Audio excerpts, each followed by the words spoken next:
We are officially live. Hey, everybody. Welcome to Encounter Roleplay. My name is Grant Ellis. You might know me from places such as the internet and the internet. For those of you watching live on Twitch, and if you're watching on YouTube, be sure to join us live for this show every Saturday night at 8 p.m. Eastern Standard Time. This is the penultimate episode of Unrestful Hearts in the Garden of Glory. We're going to go around to the cast and crew and figure out who we are and who we're playing. My name is Grant Ellis. As mentioned earlier, you know me from the internet. I'm the designer of this game and system. I have about 6 different titles being published throughout the year, but this one I enjoy a lot. We'll see if it moves closer to completion. There may have been some papers signed to help put it on shelves and make it available for the public, but I have a lot of work to do to get it there. Let's go around and introduce everyone else. So, hi, Jess. How are you? Me, Jess. Yes. Hi. J1, not J2.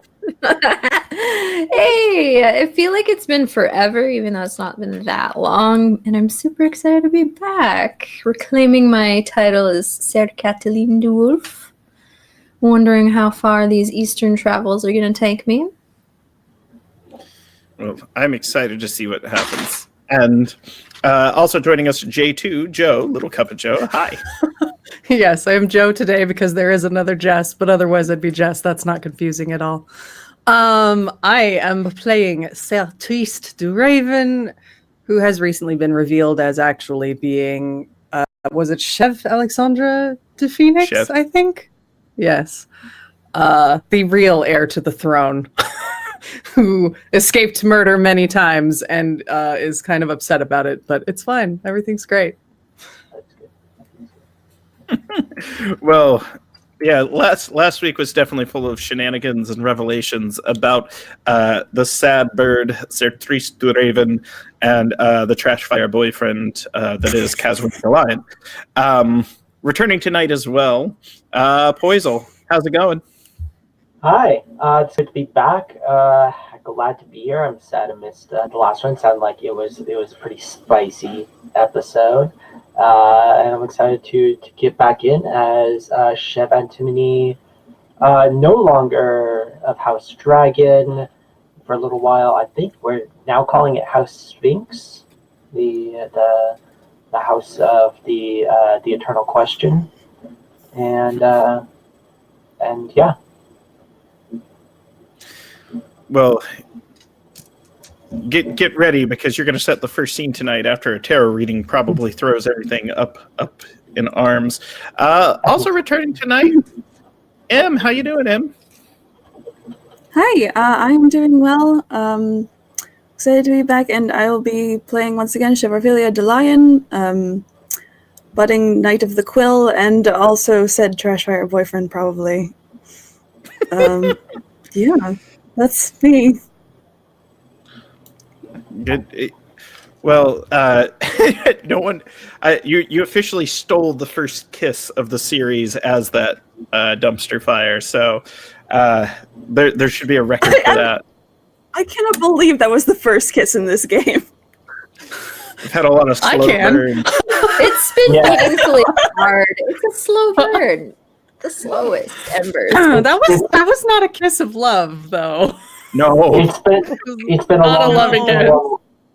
It's been a long winter. There were implied kisses. Our days have had a lot going on, you know. There was an implied special friendship between Sir Donald and Sir Daniel. Speaking of Sir Daniel, Laird Daniel, Pro, how's it going? Hey, it's going pretty good. Glad to get back into Daniel's shoes. They are an interesting character and I love playing them. So glad to be back as well. I played Lord Daniel, current wearer of the Ancient Crown, Lord of Hearts. And recently reclaimed the throne in Capital. Yes. Setting up a council. I currently have 2. Setting up a council, though, a would-be king is traveling about the Eternal East. As always with Unrestful Hearts, and for those of you new to the game, it is a narratively driven adventure game where we set scenes that play towards a specific arc.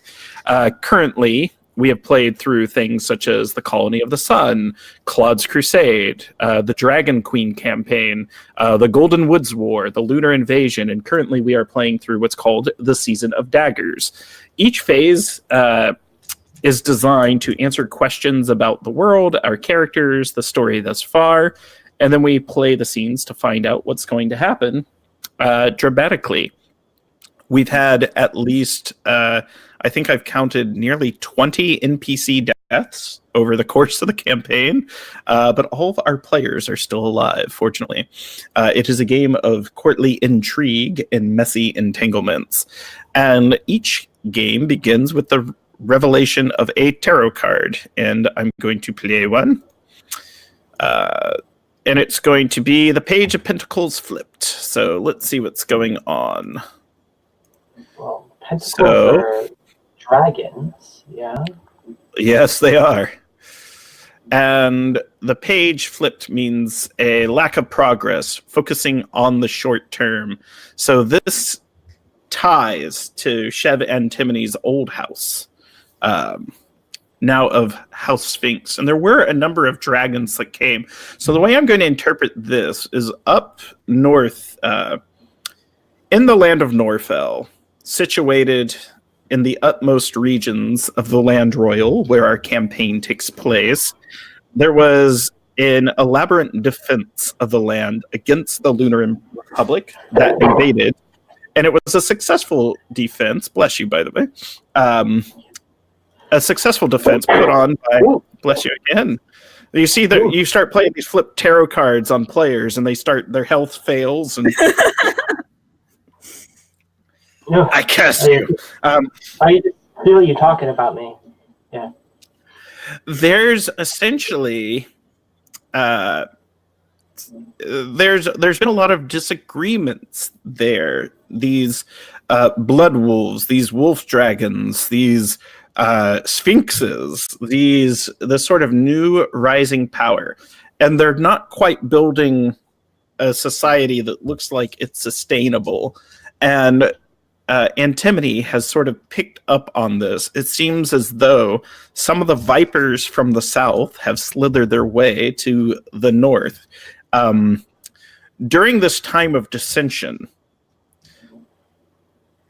it is made known to Antimony that the defense of Norfell was one of 3 points of contact with the enemy.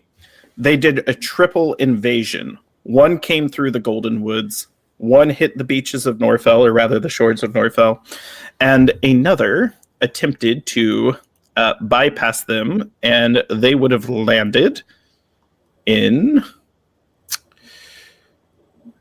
It would help if I could read, but my eyes are old. The Eldershire. So the Eldershire is where the first kingdom that ever existed in the Land Royal was, but that kingdom fell. It was known for being a very corrupt place. The people that rule now are those that overthrew them. So there was an ancient fortress. So Antimony has learned this, that there was a triple strike, and that is what happened. Ser Cataline would be someplace east of the Eldershire for geography. That's where her and Christina and Jolly departed to go raise and invoke an ancient alliance. So Antimony has this information. So we know that the Sphinx Society is having a problem amassing, but it's something that can be overcome with some time. Now what we're going to do is we're going to set our first scene, and Antimony will be allowed to set it. So what is a question you have that you'd like answered? And then let's set a scene to play out the answering of that question. I'm trying to process this new information. So I think part of the problem here is there are so many warriors. There's so much anger, kind of like not anger, but built up tension in Norfell right now. We successfully defended we're trying to build a new society, but there's a lot of people that have arrived just for the defense. And I think we need to continue moving with this momentum in order to help keep everyone cohesive. And I think moving some of the army to try to shore up the defense of Eldershire is important. One, to put a blockade there between Eldershire and the movements in towards capital, and two, to help create some sort of fortification if Sir Kathleen and Jolly return from the east with warriors from the Golden East. That is the most likely place for them to return from. So being able to create some fortification so that they don't come right into the enemy without any support is important. But whether there's a question there, I think the question is, can this movement be mustered? Can I get this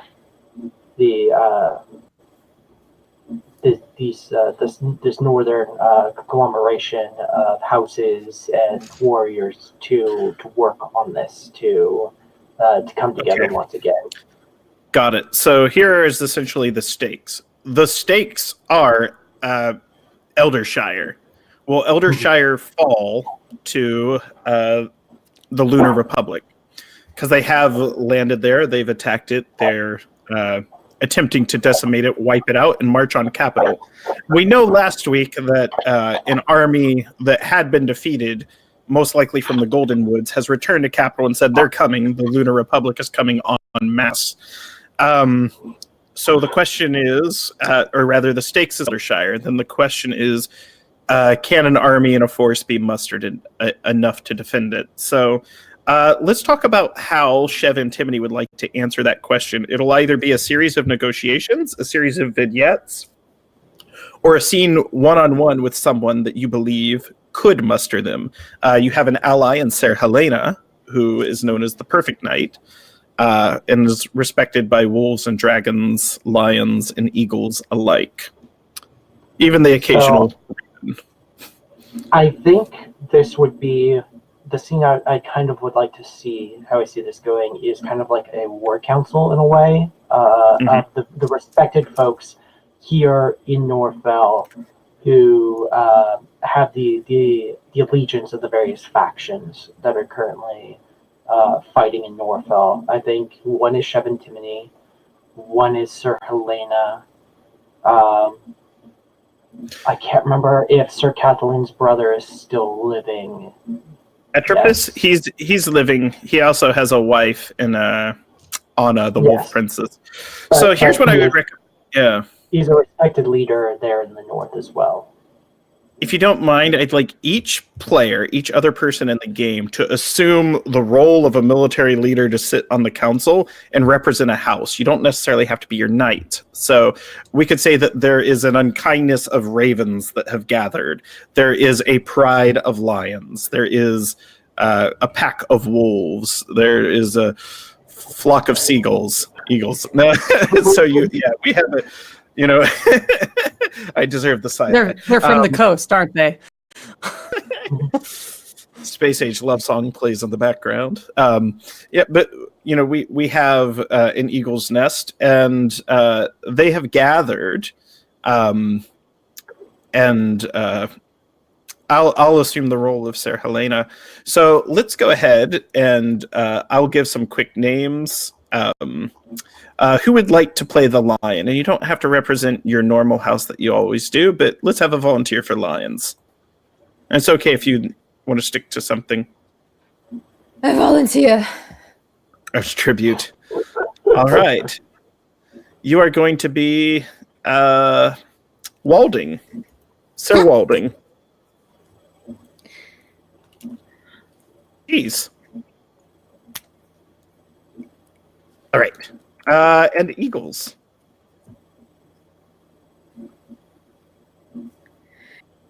Guess I can. I can, yeah. you're going to be Chev Olivier. And let's have a dragon. Sure. All right. You can be Chev Dionysia.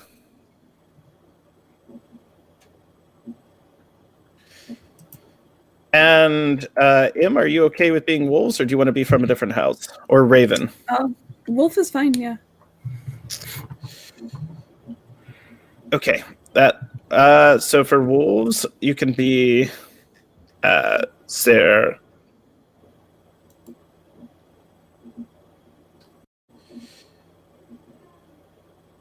Christina. There we go. And Ser Helena's there, but I'll also assume the role of a raven. And this raven is going to be from a random house. So I'm going to pull one at random. Eagles. And this, they will be known as... They're going to be... Chev...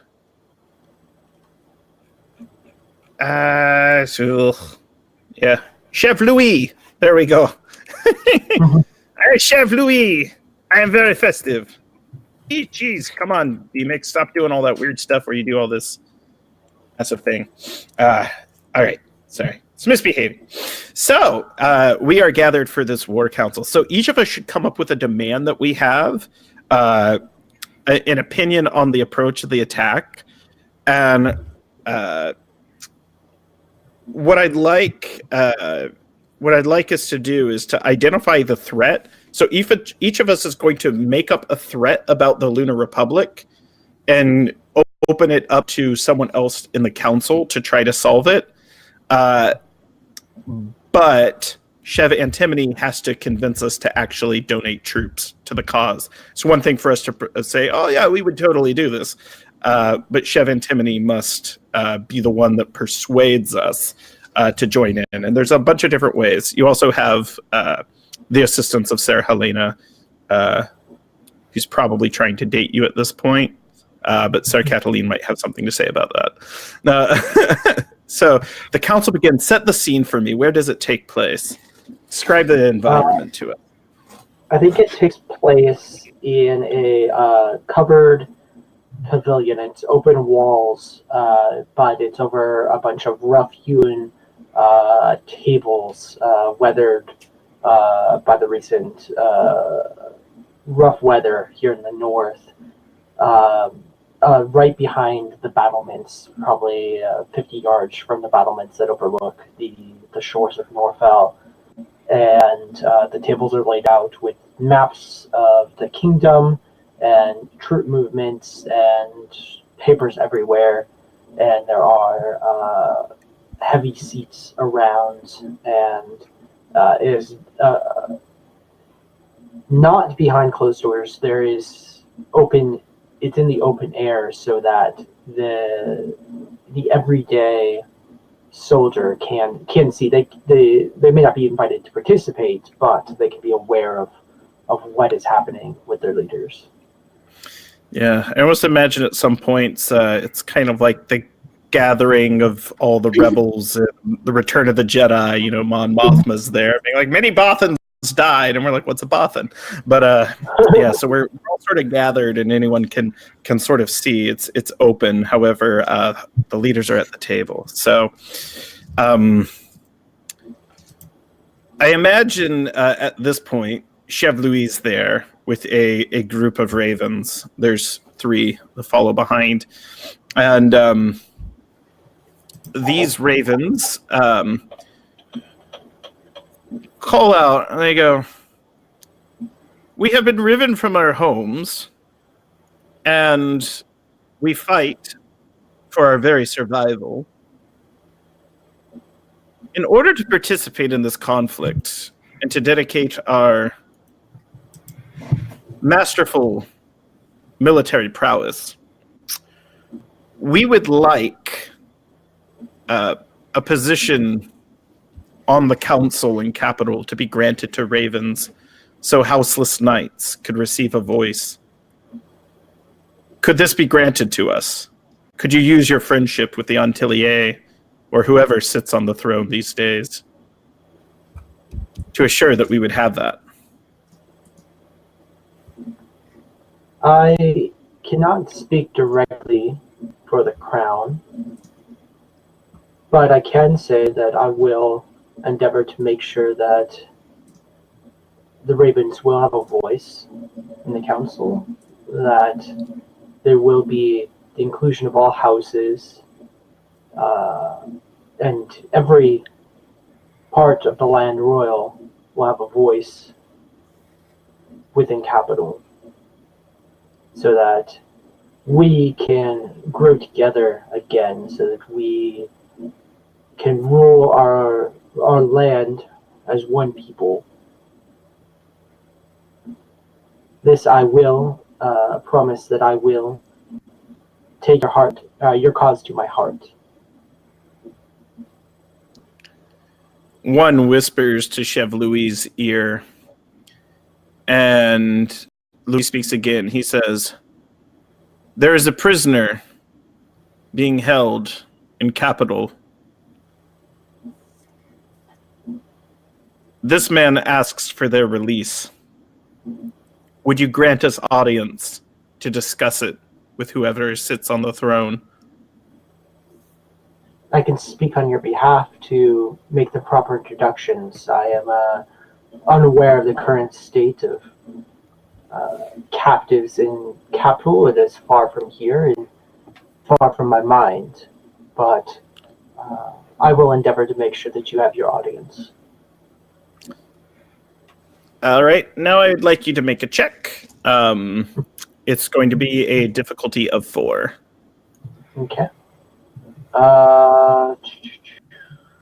You probably have many attractive qualities that are adding to it, and I am disciplined and educated.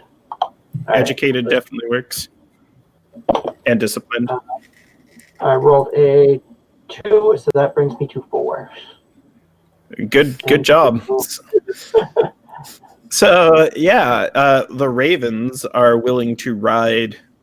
They're going to muster as many mercenaries. They have many spies. They have many townsfolk that are willing to take up arms for them. They have essentially a lot of guerrilla tactics that they lose. They also have a network of informants. So where they will work best in a military conflict is essentially as a scouting force. Mm-hmm. And they have agreed to this. So which other house has demands? So how about the Lions? Sir Walding the Lion listens thoughtfully at the Raven's demands and looks at Chev Antimony. My dear, yes, I agree that everyone needs a voice, and the Ravens are overdue for a voice. But they bring an order of chaos. How are we to determine that people so splintered can unify and bring just reason to our council? Are you so worried about the voice of one group that you think that whatever chaos might be within their voice is enough to disrupt the voice of the others? I worry that we've already been pinched from several directions, and this certain splintered voice is quite large. How many knights? Well, those that pinch us come from outside, and the Ravens are here within the land royal, and they fight by our side. We can say then that their ideals, their wants and desires are part of the makeup of the land royal. And it is something for all of us to consider. We all reside here. House Lion demands that we want no visible forces provided. We do not wish to be on the grounds, but we will give what we can, so long as we remain in shadow with this conflict.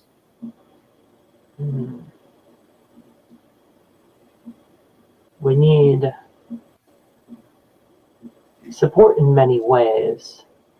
If House Lion can take on then the burden of the supply trains, of making sure that the army is fed and that the army can keep moving, this is a worthwhile cause and important to the movement. Sarah Helena speaks up and says, "Good, stay in the back, keep track of logistics. The wolves would be doing all the fighting anyways." Good. This sounds appropriate. We will stock, we will provide the best provisions available for everyone within our means, and we don't have to bloody our hands. Sarah Helena mutters something about Sir Walden gaining a little bit of weight since they last met, and then It's all muscle. All muscle. I've been bulking up. It's cold this time of year, okay? That's like me. It's like, I've been aiming for that second C in thick. this is hard money as I slap my stomach. This is hard money right here. I earned every pound. Yeah, so go ahead and make a check. This is going to be a check of 4 to see whether or not the Lions can be convinced. And they will do masterful logistics. All right. Same traits. Yep. I will. Yeah, I'm just gonna rely on my skill. That's a 9 on the die, so that is 11 total. You've got the Lions. Essentially, the way this works is for every house that agrees to defend, it increases the ability to hold safety in the Eldershire and prevent the army from, you'll essentially get your goals that you achieve. So let's check with the wolves. So Sir Christina, what would the wolves desire in order to join in a massive defense of the old kingdom? Sir Christina kind of steps forward, and she's a short woman, short and stocky, and older, and with deep scars all across one side of her face. And she comes up and she looks Sheva and Timothy straight in the eye and says, "House Wolf has been spread far in recent times, and we have suffered much. We will give what people we can, because we must, and you will lose this fight without us. However, we do not exist to die for you, and so we expect compensation in kind when we return to capital." And she holds up her hand and makes the the Land Royale symbol for essentially cash money. Like, House Wolf has been doing a lot of the work of the fighting in this war, and so while not necessarily this turning into a full-on mercenary thing, you're going to need to make sure that they are compensated through the crown or whoever pretty handsomely for effectively being the bodies in this war. Well, I cannot speak for Capital, as I'm not a voice of Capital. I'm only a voice of the Sphinx. But I can say that those who fight in the front will get the wolves' share of the spoils from the front. The Empire fights a great distance from its homeland, and such an endeavor costs much. So they must bring much with them in order to sustain themselves. This, I can promise, to a successful wolf force in the front lines. What I can also speak for is Norfell and the Goldenwood have been hit hard in recent times by this invasion. And after the invasion is pushed back, I will speak at great lengths and with much passion and capital to make sure the Norfell and the Goldenwood are rebuilt on the strength of capital. That the Goldenwood and Norfell are not forgotten, and that they are strengthened on the backs of the treasury.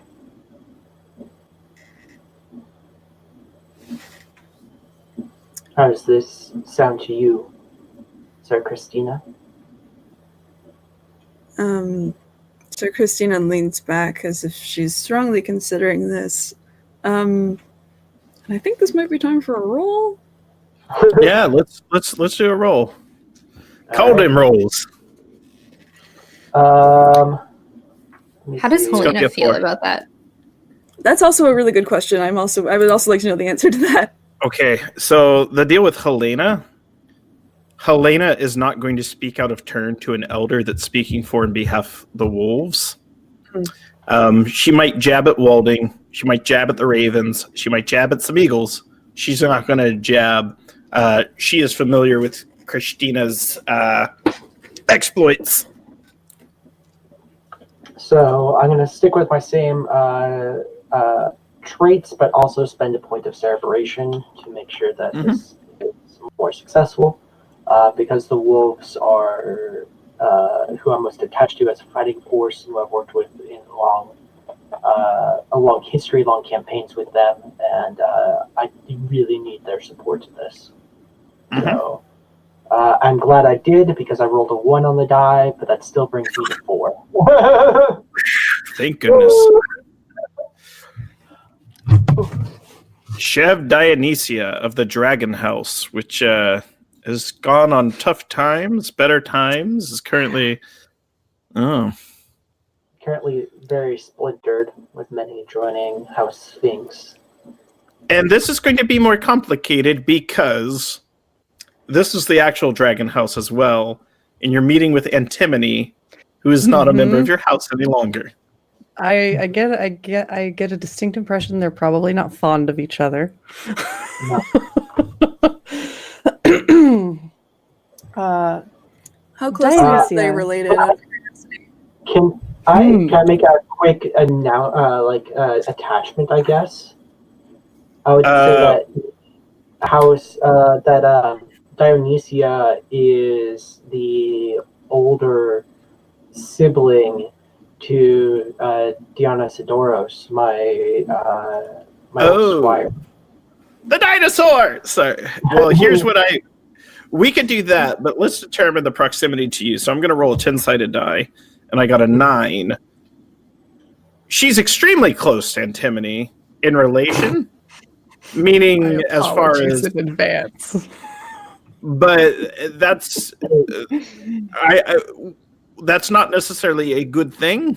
Let me decide whether it's for good or for bad. So I'm going to roll. It's very bad. It's Of course it is. So this is like your blood enemy. Close enough to what was going to happen anyway. Educate me briefly. How bad was it when Antimony broke from House Dragon? Well, not the worst. Yeah. So the Dragon Queen took capital, and the Clergy took Queen, and then Chef Orphelia went to duel the Dragon Queen during our conflict to retake capital. Chef Orphelia was nearly struck down, and then Chef Antimony came in and killed the Dragon Queen in the middle of capital. And afterwards, Chef Antimony renounced their ties to the dragons and went on a walkabout for a while before people started coming to them to start the new House Sphinx, which many dragons have left to join Chef Antimony. Okay. And as far as like fictional positioning, House Dragon has been the weakest house for like the past 4 years, roughly. Mm-hmm. They started the strongest, then had a complete financial collapse, an internal struggle, and they've fallen. Yes. Speaking of that financial collapse, how are they doing in general? Extremely poor. They staged a coup, claimed the throne, got kicked off the throne. Their brightest leader went wandering off and formed a new house. Good. So, Chef Dionysia is clearly a woman who refuses to acknowledge the existence of any of that having happened. She is sumptuously dressed in the finest battle gown she could muster. Her hair is long auburn waves, quite beautiful, with only a hint of gray from one temple. She looks quite radiant and graceful and full of pride, despite everything that House Dragon has gone through, and she looks at Antimony with so much hate in her eyes as she sips what is probably cheap wine, but she's pretending like it's the finest she has ever had. Do stop me if I'm wrong, Chef Antimony, but I don't know that House Dragon has anything left to give you. Well, the support of House Dragon has always been crucial to the success of the kingdoms. Has it? It has. You know as well as I how strongly I spoke for and levied for the strength of House Dragon. How much I wish to see House Dragon adapt and grow with the times. But my counsel was not heeded then. I hope my counsel will be heeded now. I think the aid of House Dragon in these times now will show the goodwill and good faith that House Dragon has for the land royal. The integrity and strength of the dragon to show that they too can rise. They too will fight for the land. And they too are worthy of being called a great house. Those are very pretty words, but most support we would have had to offer has already been taken from us. We have no money, we have no voice. And even now I hear rumors in capital that our voices are being further dismantled, as are the voices of all the houses. What could you possibly offer us? A chance.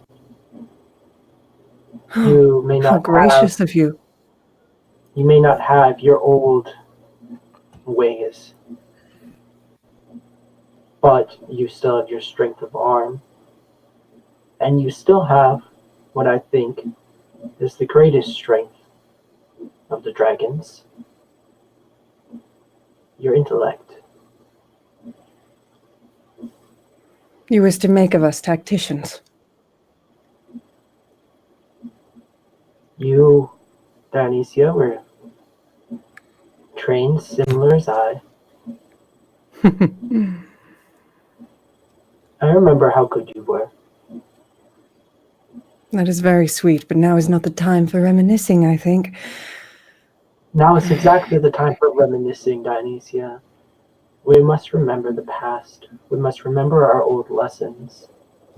We must remember our old mistakes, lest we make them again. Yes, we must. And she looks very pointedly at Antimony and just takes a long sip of her wine. Sarah Helena says, if you're too cowardly to lead the dragons, I'll lead them into combat. They don't need to sit. I'm a greater tactical mind than you are anyways. And always have been. I do believe I hear the barking of a dog. Only over the hissing of a snake, you stomach slitherer. Spineless. Were you House Dragon or House Worm? This is not what this Sir council Christina, is. would you please silence your pup?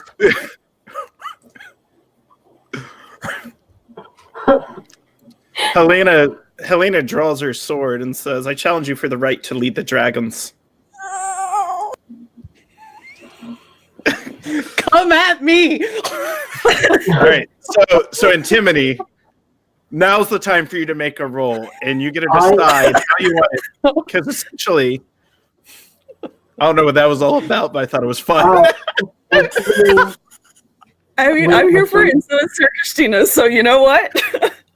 She's not stopping this. When Sir Helena does so, Chef Antimony will step in between the two of them without drawing a weapon of any sort. Right. And stare Sir Helena first in the eyes and say, this is not the time nor the place for us to be at each other's throats. We are better than this. And I'll turn to Sir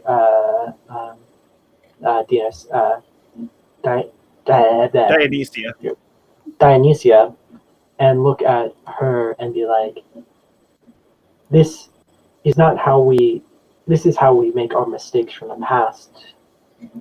To think that we are better than what we are now.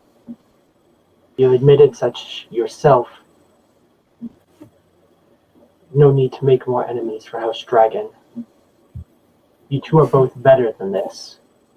So, you're going to have to make a roll. The difficulty's 11. And this is essentially the roll of rolls. And if you don't make the check, Sarah Helena is essentially going to lead the dragons. She's essentially going to disarm Dionysia and be like, now get out of here. Now what that does with Dionysia later, she'll probably poison Helena in her sleep or something like that. Or, maybe go make friends with the Lunar Empire, Yeah. Sell out our plans. But it'll be spicy. I am disciplined in this and educated. I'm going to spend 3 points of cerebration. Okay. And I'm going to try to invoke my tag for the War Master. Okay. So that'll add 3 to it. That's like 8. I am leading this. If both fought besides me, they should understand my position within this and understand the logic that I bring to this. So I'm going to roll on that. Okay. I rolled a 4 on the die, so that's a 12. Okay. So narrate how this goes down. Who's going to lead the dragons? And you have convinced the dragons to join you, but you get to decide if Dionysia or Helena leads them. However, it'll currently be established that Dionysia won't stab anyone in the back today. Yeah. Years from now, she might. That remains to be seen. I get them to step back, and I think I successfully petitioned Dionysia to lead the dragons and to remember her training and the times we studied together as children. that her tactical strength and her knowledge is more in line with the thoughts of the dragons and will be of more import. I asked Sir Helena to lead the wolves and coordinate between the tactical decisions of myself and Sir Dionysia and that of the wolves, and that I respect her decisions and that I need her on the field, because she, unlike any other, is the general that I need. She agrees, grudgingly, staring daggers at Dionysia. See you around. And gosh, I almost called Pro Jack Rabbit the Jack, which was last week's character, and Jack Rabbit the Jack is back. They were a thug who tried to kill Sir Trees, but Pretty Jack sure Rabbit, they died. they died. The ghost of Jack definitely Rabbit the died. Jack. So it's it'll be Chev Olivier of the Eagles. Chev Olivier has just been listening to this. They're a strong woman, 6 foot, heavy armor. You can tell under that armor there is just like muscle. She has like short hair, and she has a very like stern look. But for those who know her, she's a very soft kind of person when not on the battlefield. And she just kind of looks at this spout and just kind of says, "Well, since that's over, perhaps we can get to the more pressing matters, the army and the battle and the people, please. Thank you. So, it's funny how we are making deals and promises. We at House Eagle wish only for a small modicum of what we are and should be allowed. We accept that there is a knowing group in lands of the wolves and their old faith. This has been agreed upon and has been done, and taxation has been removed. Now, for things to continue as they are, we would like further negotiations to reduce the taxation to a more plausible situation rather than just having it for free, and a temple to the Lord of Light be put in the land for any of those who wish to go to a new place of worship. I don't think anyone is stopping a temple to the light being built in Norfell or the Golden Wood. I just don't think that that is up to the locals on how such is financed. They are part of the kingdom, yes. Yes, but what has been posited and what has been offered in the levels of taxation is the church itself. Both churches, both the Temple of Lights and the Church of the Old Ways, are separate from the government. They're separate from the land. They are not connected to our structures. As such, the burden of rulings or of running such establishments and running such an organization is outside of the taxation of the government. That was the old way of speaking. I believe all should be taxized. Including the Church of Light? Well, one who has more roots in the people should have taxation, but a lesser extent to those who are newly coming in. A grace period should be had. I don't know who you speak of having deeper roots, the old ways or that of the light. Well, the way of the light is far and spread within the land, whereas the old ways has shrunken and is only kept in its secluded area. This is, as I've said to the others, not my position to speak about. I am not a member of either establishment.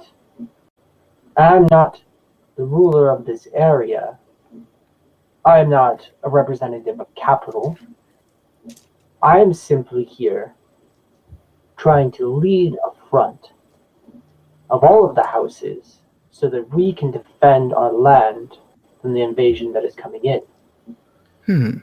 But if you can give I was not elected. I have not given anything to anyone. I have said to the ravens that I will speak on their behalf, but I have made them no promises except for what I myself can offer. I have said to the wolves, not that I will give them great wealth. I said that if they fight, they, like all other soldiers who fight on the front line, get the wealth that they take on the front line, and that I myself will speak on their behalf to try to make sure that their area is well grown and well taken care of after the fighting, because they have suffered greatly in this invasion. What I offer is what I can give myself. I am not a voice of capital. I cannot speak about the taxes. When the tax decision was made, that was made by His Highness Sir Julian, and that was a decision on from his weight, from his stature. I am not his voice. But you have his ear, and you are quite close, so we all have heard. So your voice seems to travel the loudest and the furthest. So, if you want the Eagle forces, then you will speak on our behalf in a most agreeable fashion. For what exactly you circle around? Do you want less taxes on the church, which is already not suffering any taxes, or do you want more taxes on the church of the old ways? And both should be taxed, but as the Temple of Light has a more stronghold in our land, they should not have the full brunt as a newer religion coming in. As old as it may be, it is still only a far-flung and creeping belief. So I'm going to call for a roll now, because I think we understand that the Church of the Eagles, as I understand it, or rather the Church of Light, is attempting to keep its position in the hierarchy of different religious faiths. It's like, no, tax everyone, but we're going to get a better deal. They notice that there are new religions springing up all the time, and they want to achieve a status. And how we go about that in the fiction is more complicated than the scene will have. But let's just go ahead and call for a roll. It's going to be a difficulty 6. Okay. And then that'll be the last roll of the scene. I will just go with my attractive qualities. I don't think I really want to spend too much more just in case I need them for later. So we'll see what happens. This one's more up to the die. And that is a 9 on the die, so that's 11. The Eagles will join. So you have all houses are going to defend the Eldershire. To end the scene, we're going to advance the war clock one. And essentially, we're also going to advance the Seasons of Daggers and prepare for the ultimate scene of that season, or rather that storyline. And you get the tag Unifier. So you have unified the houses under a single banner of the crown to mount a defense and muster in the Eldershire. And with that, we're going to move to the next scene, which will be Sarah Cataline, Sarah Christina. If we have a volunteer to play that little pup, someone can, and Jolly. All right. So Jess will be Christina, and I'll be Prince Jolly.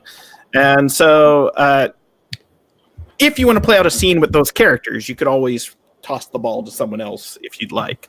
So, Jess, why don't you go ahead and pick a question for us to answer and where you want to set it up? Who's there? What? Oh, I want to know how. I guess Sir Cataline wants to get to know Christina better amidst their travels and try and gauge where all the Raven have gone, or where Christina has gone with Sir Triste. Here comes the backstory. Yeah, Cataline knows. Okay. This will be on the road, so we'll learn about Christina's backstory.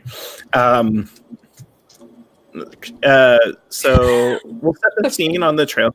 We are journeying through.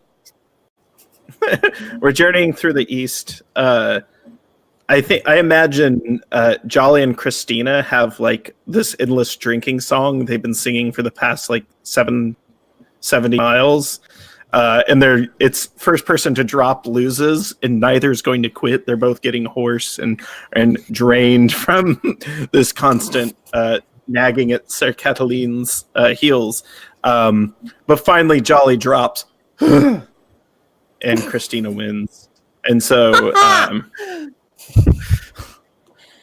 the only thing that gets me through those 70 miles is petting my faithful Farkas. Farkas the wolf. So yeah, we're playing through it, and Jolly's like, she's got some lungs on her. Indeed, don't you both? You look a little tired. I'm asthmatic. Oh, that was at her. I'll shut up now, says Jolly, and he kind of goes back to like sorting his playing cards. You should rest your voice, sire.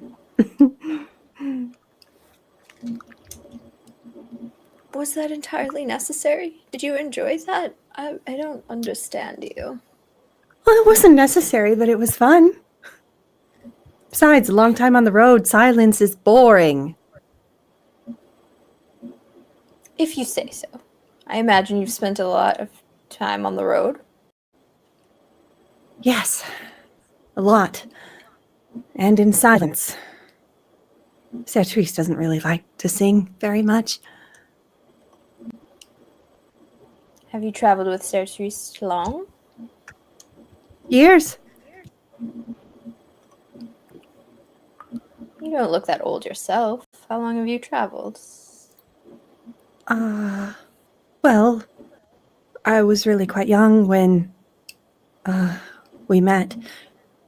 It was a while. I don't know, a few years, 2, 3. Seems longer when you're just traveling all over the place. Jolly kind of pipes into it. He goes, you would have been about my age when you joined up and became a knight. I look young. You know. It's all in how you carry yourself, that's all.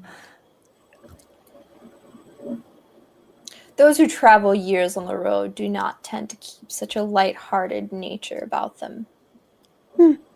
Well, that's other people, not me.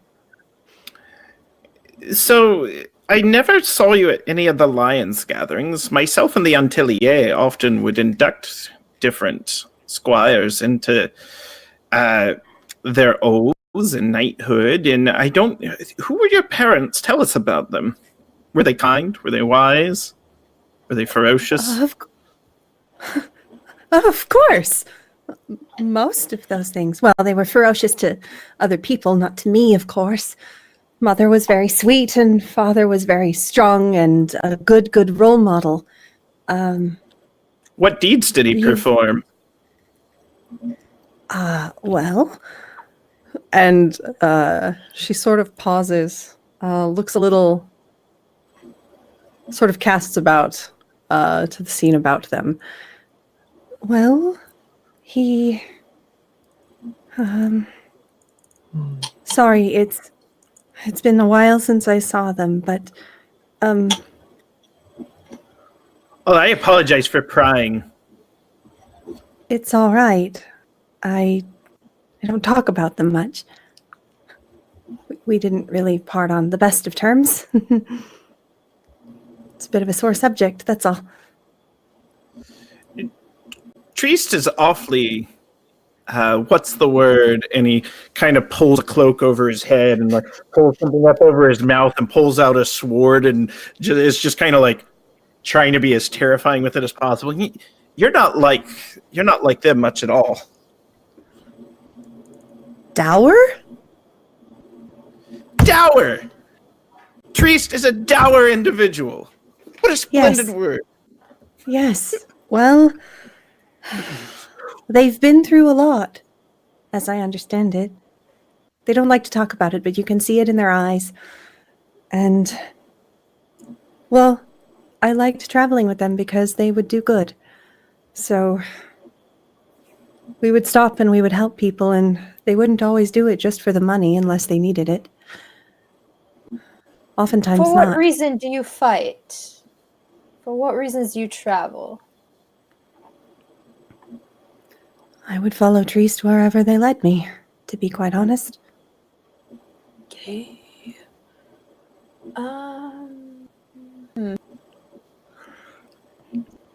She's Did notably Triest being save dodgy you? about answering Yeah, questions. yeah. Jolly, Yeah, right. Jolly says, I have a question for you. Is this a game we're playing now? It is. Questions, all sorts of questions. High card, It's you not could a ask me a game. question. No, but it is. I am Lord. Thank you. Jolly goes. Cataline has the worst babysitting job. Yes.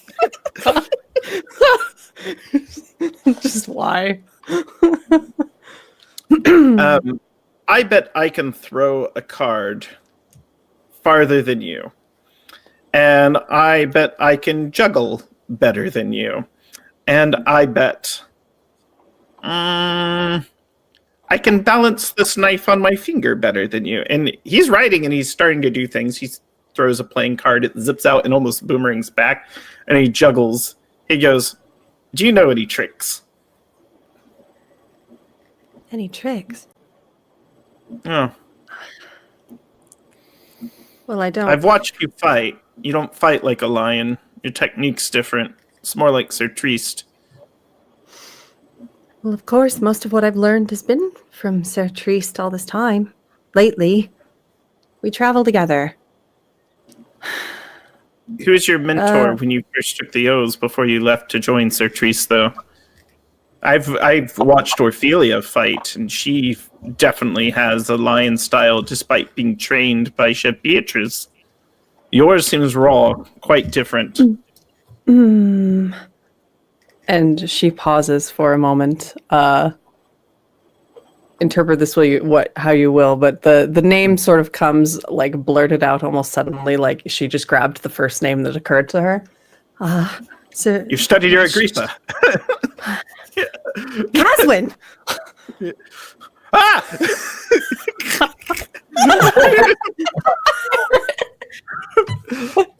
I hate you so much. You're welcome. Oh, Sir Caswin. Yes. Yes, that's one. Caswin's not a trainer. It's hardly much Oh, of anything. she's not. Jolly starts talking smack. No, Caswin is not much at all. In fact, Caswin, did you know that he got ran off from the joust last year at the tournament? He took the time to put on his armor. He took the time to get on the horse. He took the time to be led in the procession, then faked a stomach ache. They had to cancel the whole ordeal. 700 people came to tournament. Cataline was there. She was supposed to face him. And camera pans over to Cataline like, what's that guy's problem? Oh. Notably, when she said chasm, she said she, so she's keeping quiet now, just like, oh. Yes. Yes.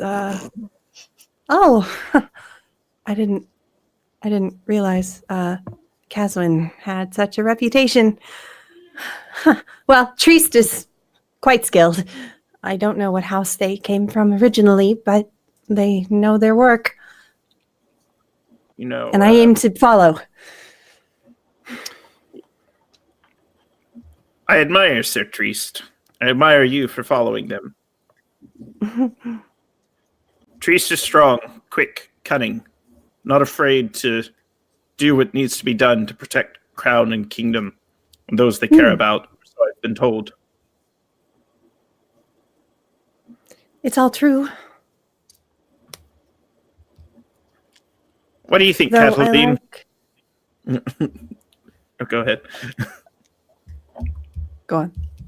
I think I question that you ever attended the same school as Chev and Timony, but nonetheless, it's fine, my lord. It's fine.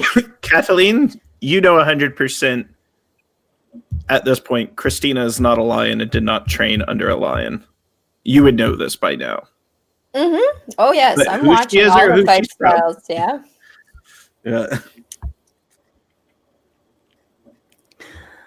Let me tell you something, Christina. The key to traveling, as you may well know, is trusting your fellow travel mates with your life. You clearly have that trust with Sir Triest. I do not have Yes. that trust with you. I want to,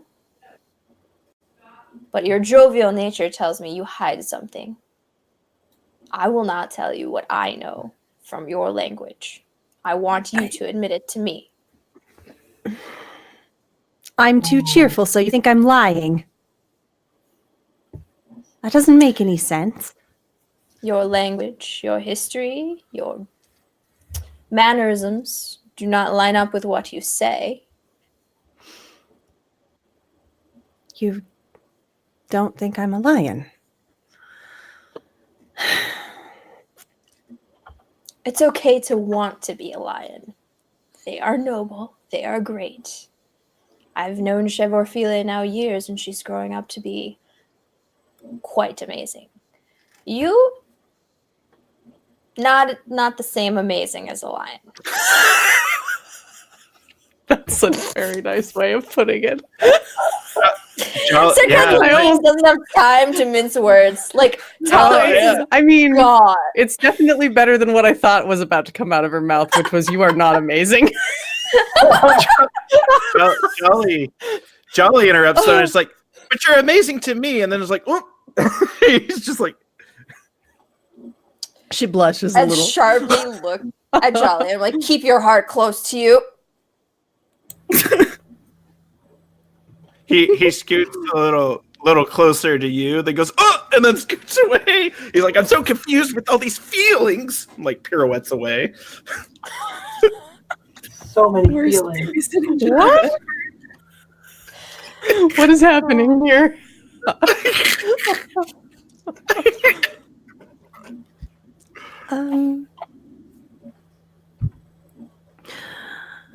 Well, you're right. I'm not a lion. What I am isn't really that important, though. I'm Triest's friend. Well, ward is probably a better word, honestly. They take care of me. I don't have a house. I'm not really anybody.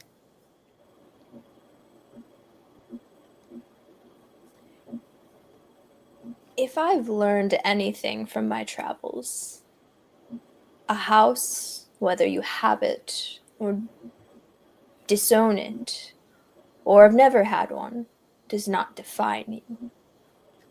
It's what you do with your beliefs, your past. What do you build from that? Jolly asks, Christina, what's your favorite animal?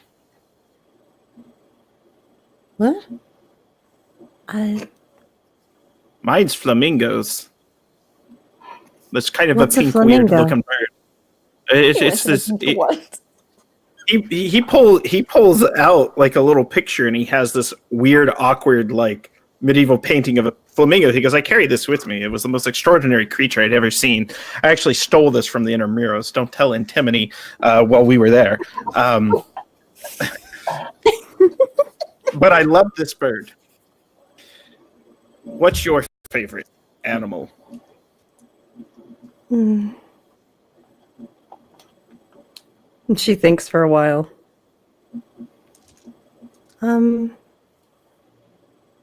Honestly, I don't know. Horses, I guess. Oh no, we have a horse girl. No. I mean, you spend enough time with them when you travel, right? In They our make good old companions. country, we referred to horses as caballos back where House Estelle originated. And I pronounce you Ser Cristina de Cavallo, the first member of House Horse. And he pulls out a little dagger and kind of puts it over both shoulders. You now have a house. It's yours. But You get to set the rules. you can't. Can you? She's like really, really struggling because she wants to say he can't do that, but she knows he's the But I king. can. So he can. Right. can. Captain's horse looking at house him like, now. you can't, you, oh God, you can, but you really shouldn't. How? Antimony told me I could. The thing is, Antimony You- never told Jolly that he could, but he knows he kind of can. I get it. And I like shove Jolly off to the side. I'm like, I get it. Christina's very pretty. You might You be shove crushing him, and on he's her like, just "I'll never you and wash my everyone." shirt again." But you, my lord, Right, you he's a can't teenage just, boy. You can't just use your powers so brashly to declare a new house. She's more than pretty. She's splendid. She's fought with us in combat. She doesn't have her own house. She deserves her own house, the same as you have a house, and I have a house, and other people have houses. She deserves to have a house. What's it matter? Remember that you asked me, what's that matter? Remember that in 5 years, okay? That's all I have to say. So proud. I love Welcome. Mom Cataline de Wolf.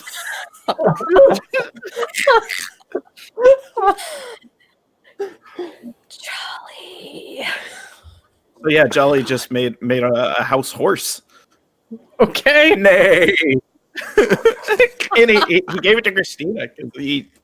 No, Antimony gets it because they've had private conversations with Jolly before, and Jolly wants to sit on the throne so Jolly can cause a lot of shenanigans and kind of.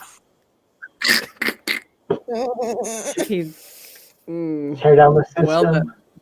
Tear it down. Yeah. So At shall we this continue the point- scene, or I think I'm good with the scene. I think at this point, Sir Kathleen would lead that scene, really contemplating maybe seeking out House Tiger in the East and never coming back. just like, forget all of this. Screw this. I'm out. Peace. Oh. So we haven't. Jolly begins playing improvisational xylophone music for the rest of the ride. Ah! What is wrong with this boy?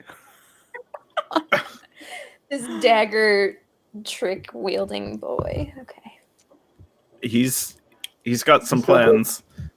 He's so All good. right. So the season of daggers is now officially over.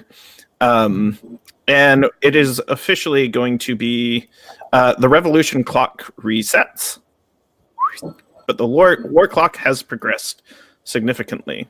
So now it is winter in the Land Royal. And as part of winter, war is coming. The East has been defended. Oh, let's give a tag to Sir Cataline. I think... Mom. Try and raise patience. I'm going to give you the diplomat tag. Other nations will listen to Cataline. I know it didn't play out there, but yeah, you kind of have mom knows. But yeah, you have the discerning diplomat tag. Go ahead and call it discerning diplomat. So let me grab a clock. It is a beefy clock, and we're gonna have a lot of scenes. Beefy clock? It's beefy. Oh. That is a big clock. Yeah.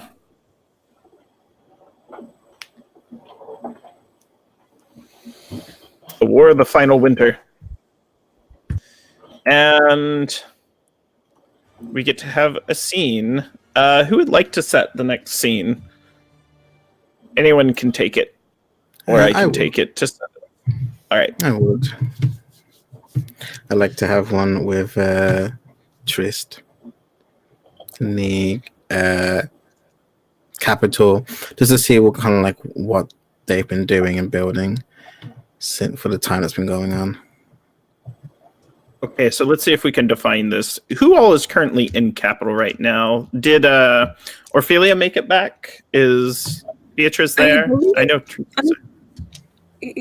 I believe how we left things. I think they arrived at the end. They arrived and to discover that things had changed significantly since they last were there. But I don't think we resolved anything being that. But they're there. They brought the Raven's Blade back with them. So I think she's in custody now. Oh, okay. But yeah, everyone's back in capital, or at least from that part. Okay. So Antimony and Cataline are the only ones traveling abroad right now. So let's talk about the question that you'd like to answer. So a little more specifically about what's going on.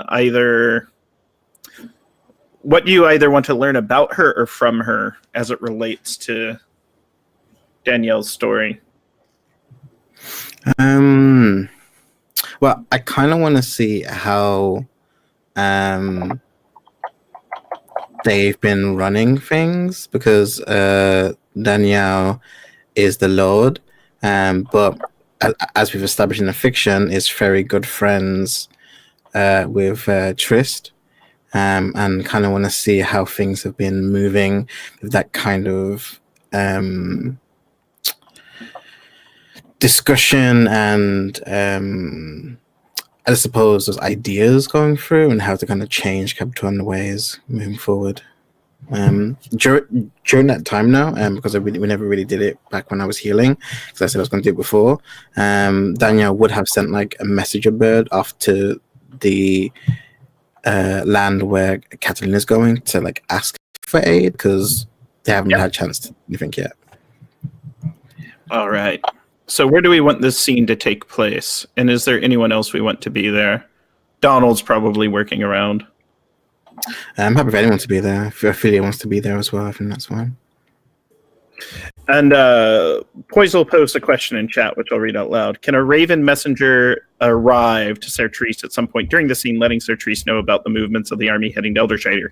100%. Anything that's happened in the fiction, we can introduce or bring up to speed here. In fact, it may even be after some battles that have occurred in Eldershire. So how much time has passed since our last scenes in this one?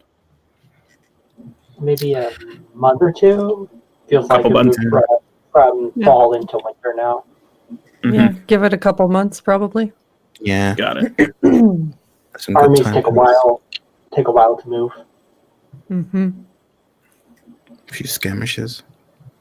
And that gives Sir Cataline a chance to probably have just now be reaching the easterly lands and the capital there.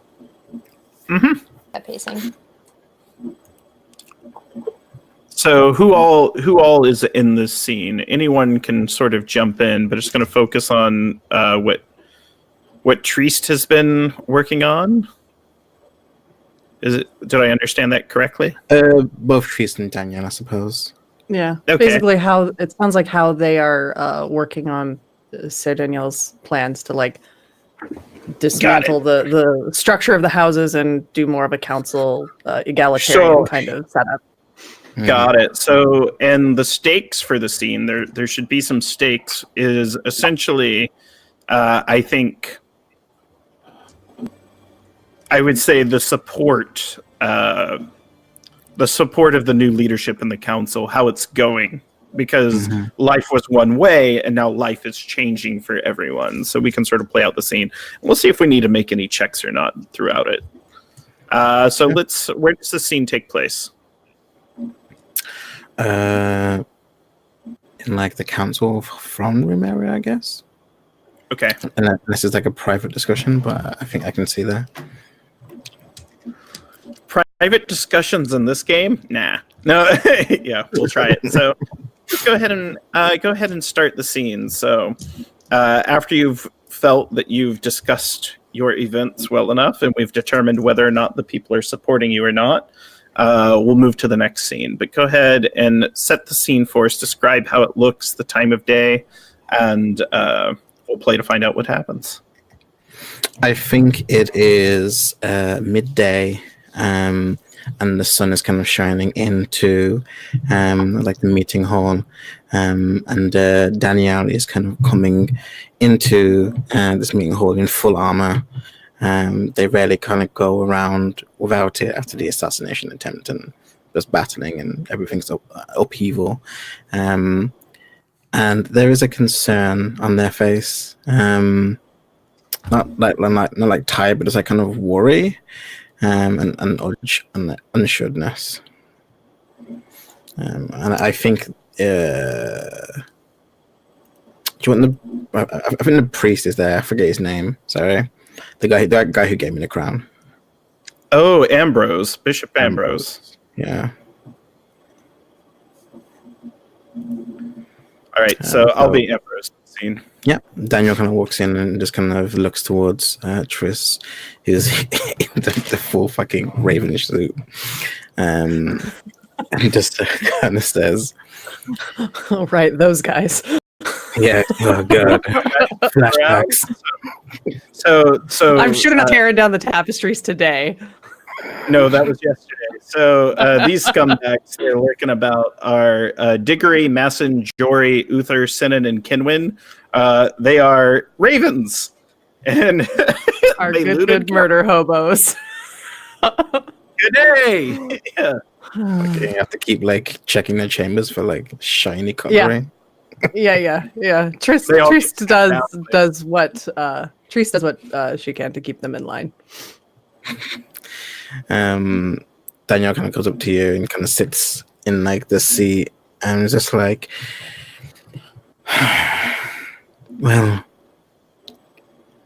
seems as though we're having some pushback from the dragon house. Surprising no one. It seems as though they are claiming that their house is a mercantile estate and therefore in the public domain already. Of course they are.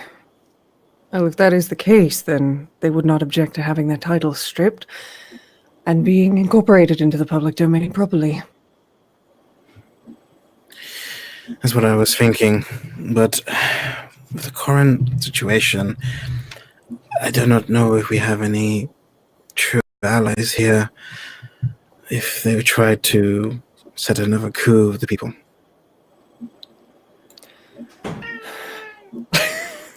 A cat That in is the right. war room yells in protest. What of the cat clans?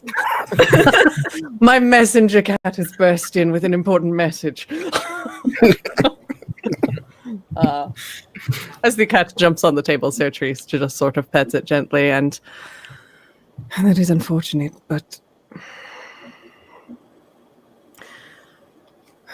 We do not have the coin to shed on more friends. She sort of glances to the other ravens.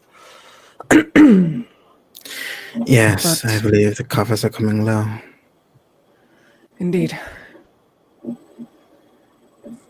Your popularity with the people is steady. That is something positive. Unfortunately, the people are not the houses. And it is the houses who object. It is, and people put a lot of weight in them still. Yes. Tell She me, kind of gets up and paces a bit as they talk. you were around with Chev, if I remember this correctly. You met Chev Ophelia, right? When you were at the... I can't remember. No? Okay. Mm-mm. We've Okay, been like two ships in the night, constantly passing. She knows her, but she knows her from like when she was like 8, probably. Dates her Yeah. older brother. She Or dated. yeah, she knew Orphelio when Orphelio was a little beeb. Mm-hmm. Okay. I'm just going to say then, do you think what we're doing is the right move? Dismantling them. Maybe should we be merging them into one cohesive unit? I don't The know. houses? Yes. I don't know that merging them would solve our problem. It just makes them more powerful. They've already merged one time, if unofficially, to deal with what they perceived was an enemy. Yes. I just want the path of least resistance going forward. With the war happening and our forces spread thin, I don't want another attempt at the throne. For now, I would say we hold fast. Continue to make friends. Do bend only as you must to gain their trust. Show them that we are not doing this to rob them of power, but doing this to ensure that everyone is safe from those who would seize power.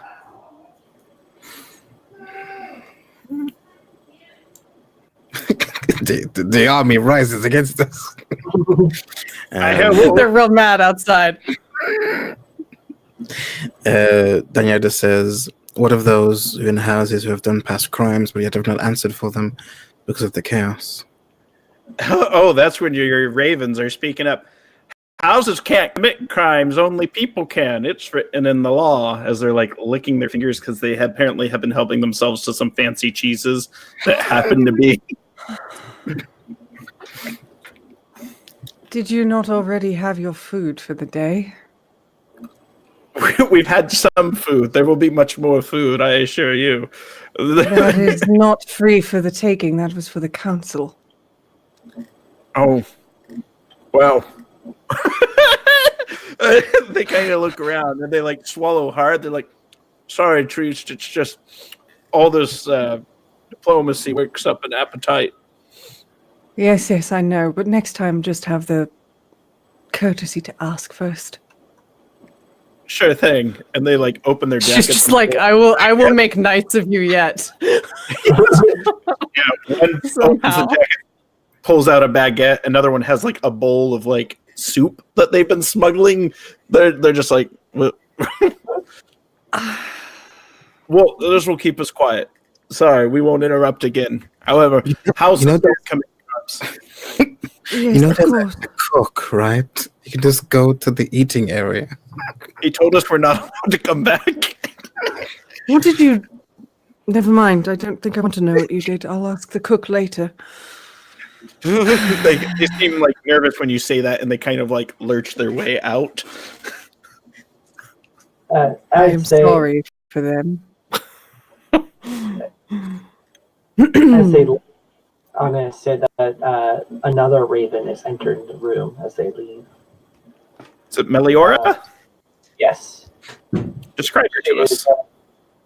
She is medium height, probably 5 5'6", kind of a athletic build, kind of slightly darker of skin with sunset colored hair that comes down to just about a little below her jawline.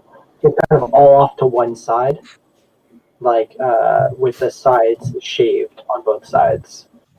And she has a black cloak and light black armor that is very light leathers, built for traveling fast. And she drops her hood when she enters the room and looks to Sir Triste.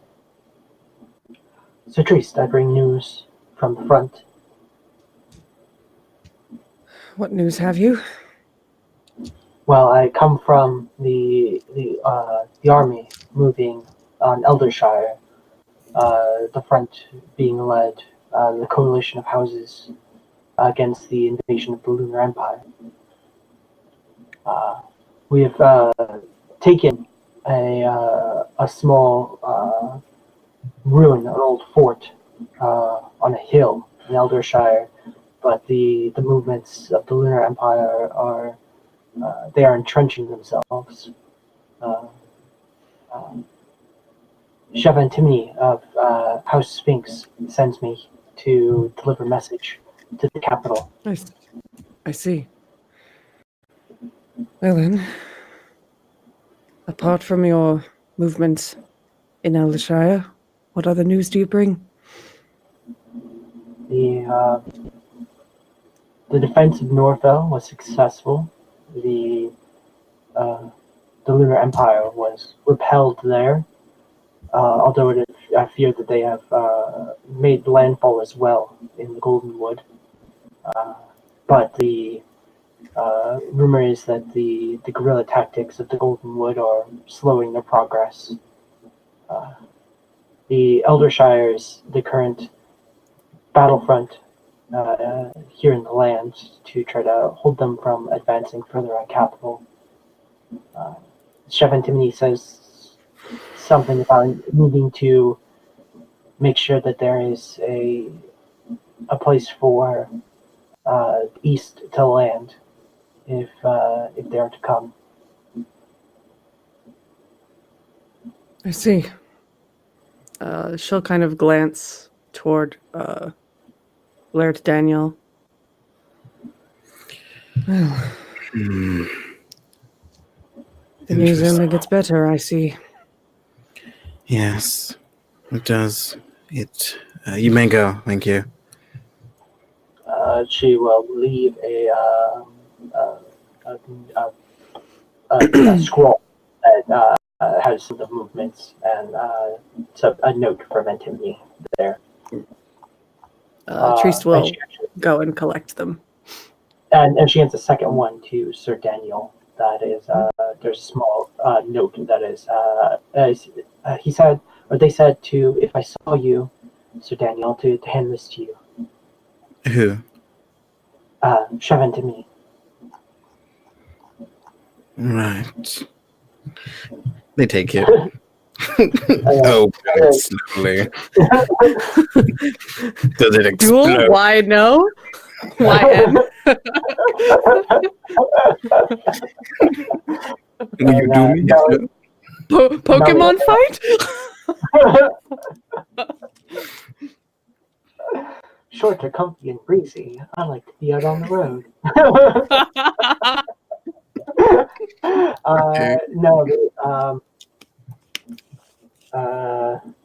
The note from Antimony to Sir Daniel says, word has reached the front of the attempt on your life. I hope that this note finds you in good health and safe tidings. The issues of the kingdom are bigger than a personal squabble, and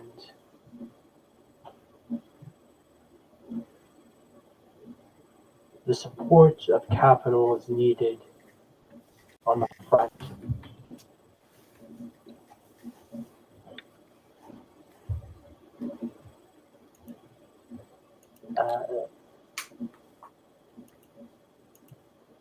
I hope that we can settle our differences and find a way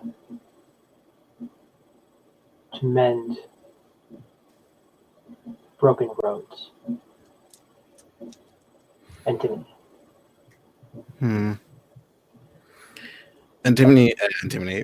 Danielle reads this, reads over again, waits for the courier to kind of leave, hands it over to you, Trist, so you can look at it. Yeah, she takes it and reads through it. I think she's unfamiliar with the history that went between the two of them for all that she has met each of them. This seems to have greater meaning to you than to me. You've got history with Chev Antimony, I take it. We were friends, always debating scholarly, religion. I believe once fighting for the same, but just on different sides.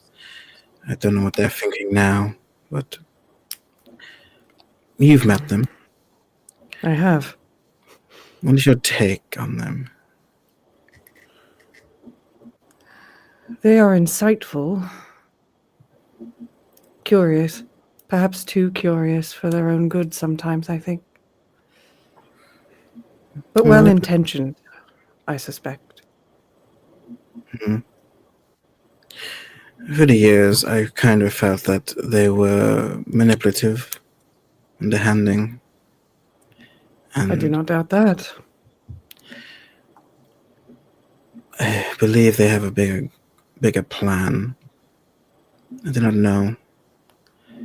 I want to trust my friend, but I do not know if it would be safe for me to do so. You're concerned perhaps their plan extends beyond what we are doing here? I think they want control, and if that means manipulating those who can be.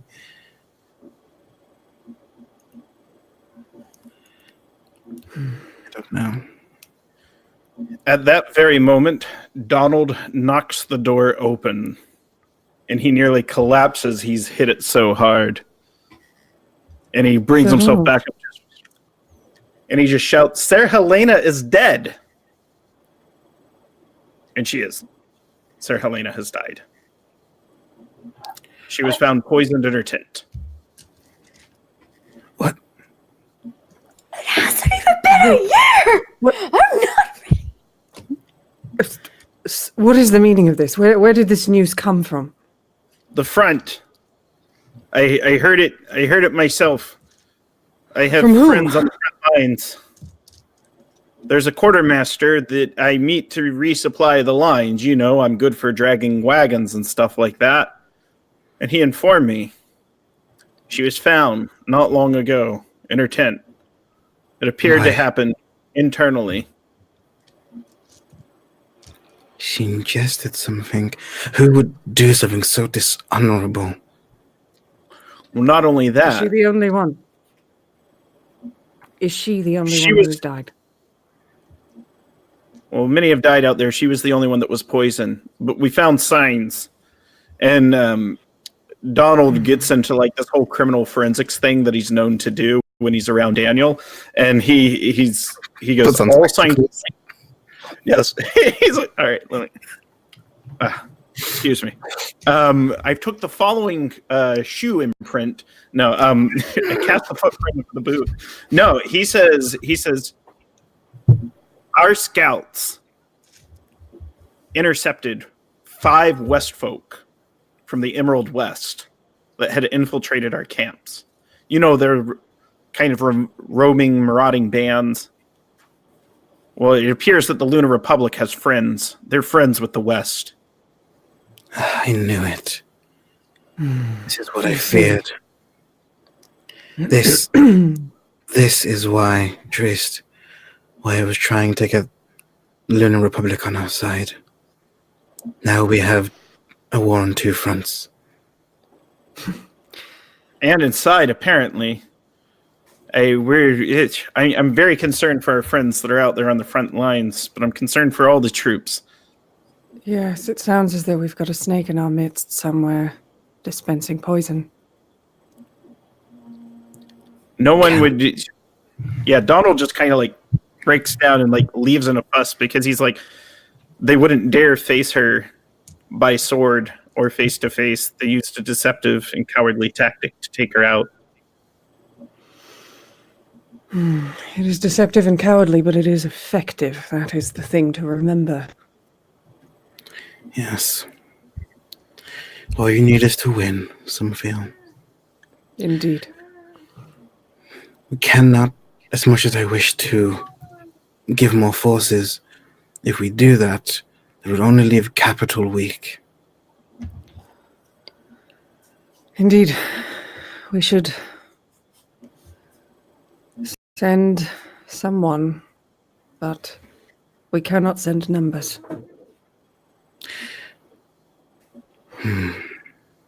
This speaks of the actions of a small group or an individual, not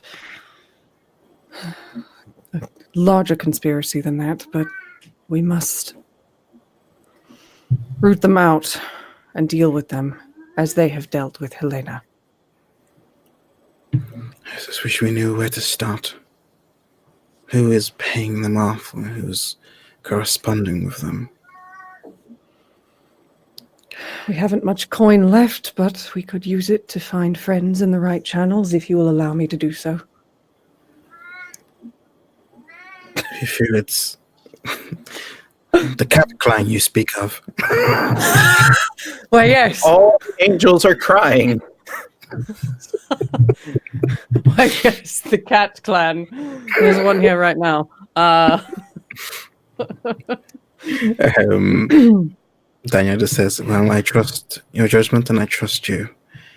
And they walk over to you and they look very like kind of softly into like your amber eyes. And they just kind of say, I've always trusted your judgment and your word. If you feel we need to do this, then I'm with you. Well, I shall always do right by you, if nothing else. Not You the can trust same. in that. Let me see what I can do. Give me but a few days to feel things out. Anything you Right. need. Right. Well then, you guard yourself. I will not go far. Yes. I feel like it's perhaps time the churches get a higher tax. Pulling in all resources from wherever you can, I see. That is the wise leader. Faith is free. You don't need temples to worship our Lord. That is true. Well, and she sort of nods and kind of reaches over and gives you a quick hug, and then turns on her heel and strides out of the room to go forth and basically be a spy master. To me, spies. I think that is where we will end the scene, but I'd like us to make a check. And this is going to be a check against essentially Inquisition, inner house strife. It's only going to be a difficulty of 3, but Pro, I'd like you to make the check. And this is essentially maintaining legal holding over capital. Yeah. I don't want to fuck myself over, but I feel like it might be more as well because I'm now taxing the church that stood next to me. It will go by 1 to 4. That's about it. So there's some issues with this. Right now, the Inquisition clock isn't very high. It's going to get higher and higher and higher Actually, no. I should be looking at the war clock because we're in the War of Winter. I've been looking at Inquisition. So 1, 2, 3, 4, 5 plus. Okay, it's going to be a 6. Okay. Apologies for that. That's okay. I'm going to use my, if I can, graceful in this, and if I can, beautiful. Just in the time of me kind of parlaying and meeting and speeching with people. That's kind of like the majority of my time if I can use those two. And then probably free celebration. Okay. So that was a 5, I believe. Cool. And then a D10. Here. Ooh, 7 on the die. You're good to go. Love me, people. Love me. Worship me. Are you not entertained? Lord of light of hearts. Rename this land after myself. It's better than me. I'd call it Welcome to Grantstown, home of the Grants. You're funny. Yes, we have some drama bombs that were dropped as I wrote the Lament of Helena based on the Lament of Boromir from Lord of the Rings. But yeah. So we have some scenes we need to set. And we haven't heard from Im in a while. But what scene would you like to set? Did we lose her? I think she's frozen. She's holding perfectly still. I think she's definitely frozen. She's not blinking. I know. I was like, that's sad. I did it. So I'll set the next scene. Let me progress this clock. So here are some questions I want answered. So I want to know if the Eternal East can be persuaded to ride out and meet the forces of the Lunar Republic as well as the Emerald West head on. And I believe this is going to be the scene where Jolly, Cataline, and Christina are meeting with the courts, and they are meeting with the leader, Kika of the East, and yeah, best not to name people after people in chat, but the fiction gets weird. I forgot. Yes. So we're going to set the scene. It is in their court, and their court is known as the Court of Ice, and essentially it is a shimmering white room. It almost it almost looks alien in appearance. There is glass and crystal sculptures throughout their halls. They stand almost a feet taller than Knights of the Land Royal. They move with an otherworldly grace, and they speak in an almost song-like and poetic manner. Their language is very foreign. However, there are a number of cognates and similarities between. So I'm going to take the position as Jolly. I need someone to play Kika of the East. I need someone to play their companion who we have some Nordic names. So let me get some Nordic names. So I'm going to drop a few Finnish names in here, and we're going to fill out people of the court. So Finland. I can play Kika if you'd like, or... I would like you to, and all right, page 86 of my extraordinary book of names is better than any generator. It gives you lots of good advice. So there's going to be the following people there. I need someone to play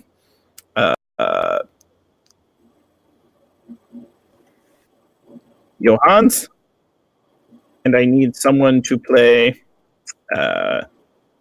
Dorothea.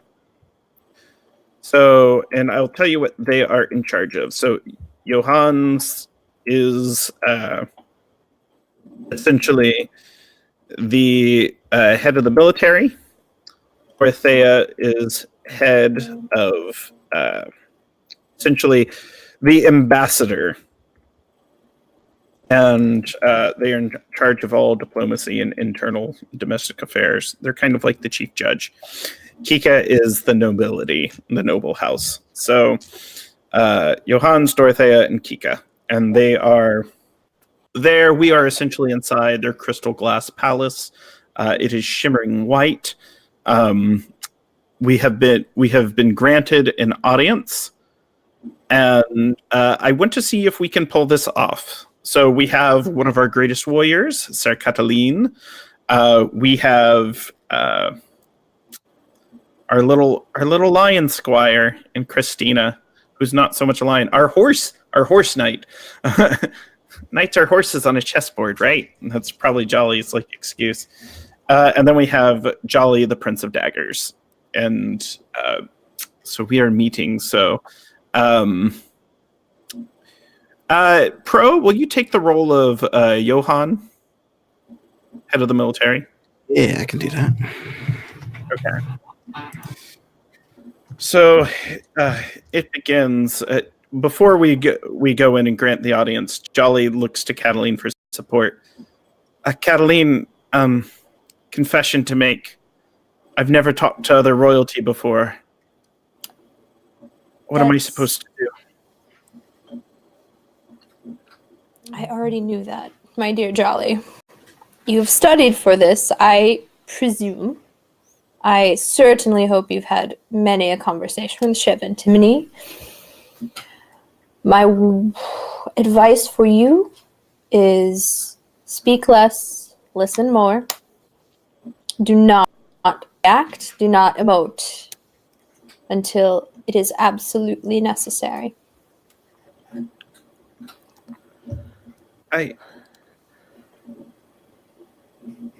What if they say I'm too young? What if they say no? What if we came all this way for no reason? He starts to hyperventilate.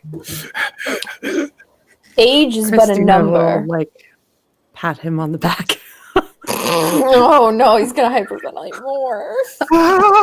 Yeah, just all the hairs on the back of his neck stands up. His eye twitches and It's all right. It's okay. Thanks. Your age doesn't matter. You're a king. That's the important thing here. You're both royal. He kind of turns to Cat. So act like one. While this is going on, it's just kind of and then he's like, "Yeah, I got this. All right." I will take him by the ear, and I'm like, "You need to calm yourself. You need to find your composure. You have the voice of our nation, and you need to own that. Do you understand?" He just kind of squeaks out and involuntarily, "I love you. I mean, you're just the best mentor I've ever had. You're great at this." And I'll do my best. I got this. I'll go in there and all right, let's ride. And then he kind of straightens himself off. Now, Jolly is garbed in all black. He has a single amulet that he wears. It is a star emblem. He also has, you see, a golden sash that is wrapped around his waist. This is a noble relic. This is known as... we'll give you a couple... There's going to be some fiction weaving here. So these are several items. He has the amulet d'Estelle, which is 3 crown, no passion, no glory. He also has the golden silk, which is a special thing that only kings wear, that is also 3 crown, no passion, no glory. And he also wears upon his brow now the crown of daggers. So separately, the antimony papers are more valuable than this. The treasury is almost as valuable as it. We put 9 points into this old alliance with the Eternal East. Jolly is wearing 9 points of crown influence. Mechanically, for those watching at home, this kind of weights the fiction. So Jolly has positioned himself as essentially the legal ruler in the eyes of anyone that sees him. For he wears the golden silk, he bears the amulet d'Estelle, and he is now wearing the crown of daggers. None of these items did he make visible before this day, and he's essentially pulled them out before he goes in. And Jolly, you notice now, after having his ear tugged, stands taller, shoulders back, straight, and walks with a confidence unlike you've ever seen him have.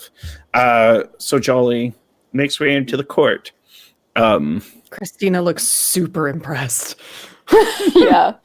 Like a little, Yeah, he sort of turns back to Kathleen. He goes, I'm going to need you to announce me.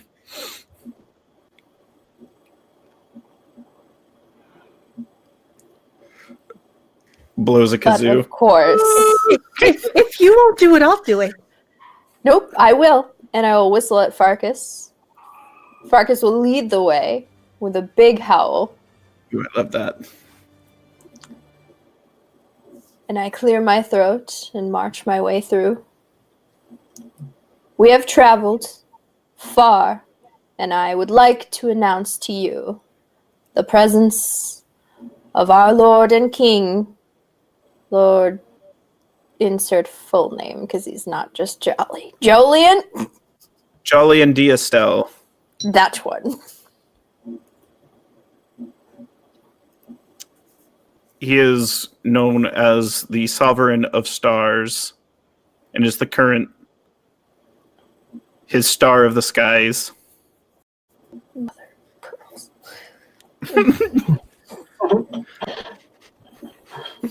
You people and your titles. Harrowing. He, as you announce, he just kind of turns and gives you a look of admiration, though, because he knows that was a hard thing for you to do, and he is not worthy of you announcing him, but you were literally who he needed to do it in order for anyone in this room to take him seriously today. So appreciative, he comes out, he's like, Sovereigns of the court, I come to invoke an ancient alliance from the olden days, from before the time of the First Kingdom, between your people and our own. We are under attack from all sides, except yours. I need you to join us. He stands, looking at Kika, Johan, and Dorothea in the eyes.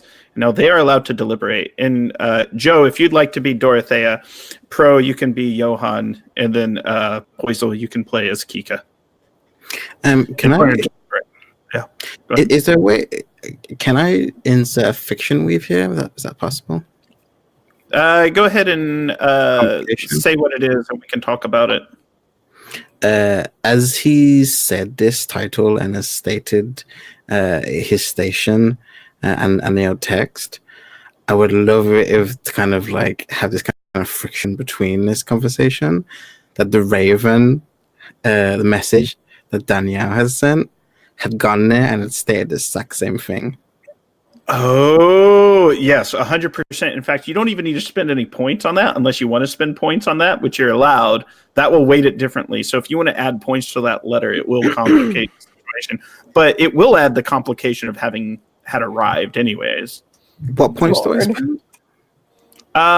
So currently, this is a political scene, and it's coming from a position of politics, so its crown points kind of have the most sway.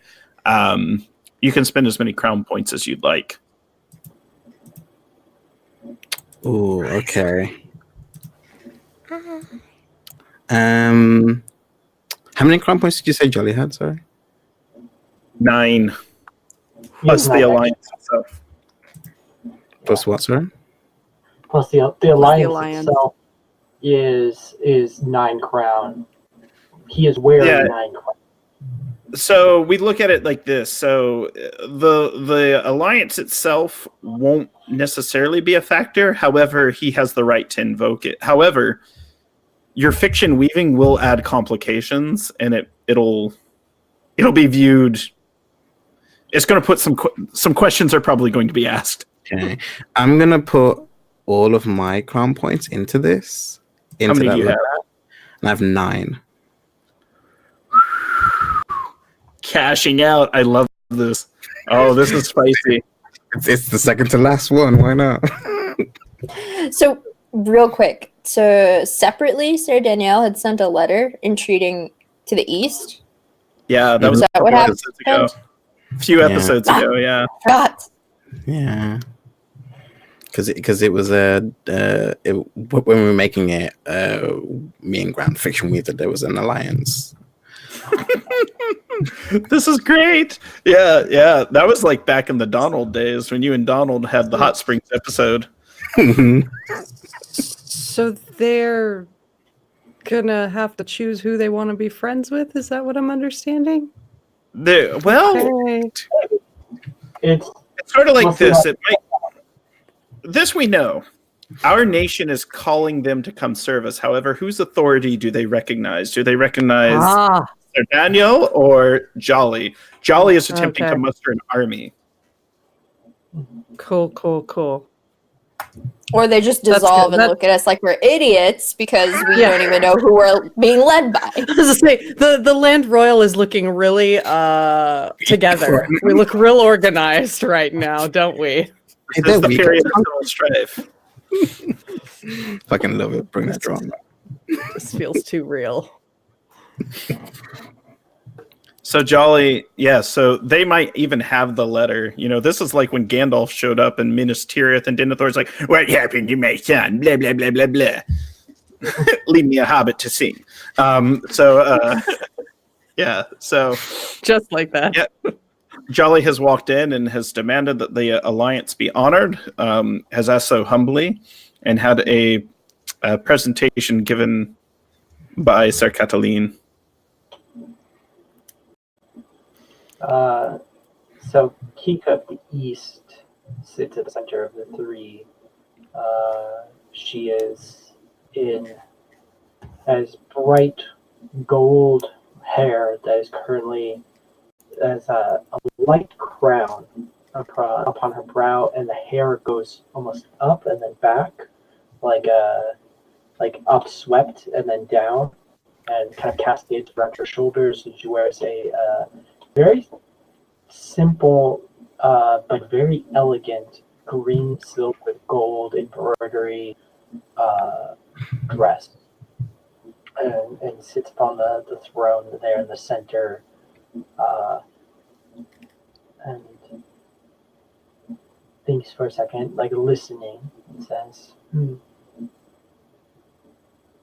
"And what should we make of the request from the Laird of Light?" Was asked for our assistance in the capital of the land. The Laird acts as a failsafe. If I was assassinated or defeated on the road, we needed to make sure that we could count on the ancient alliance. The Laird sits until I ascend. I cannot ascend until I come back and bring your force with me.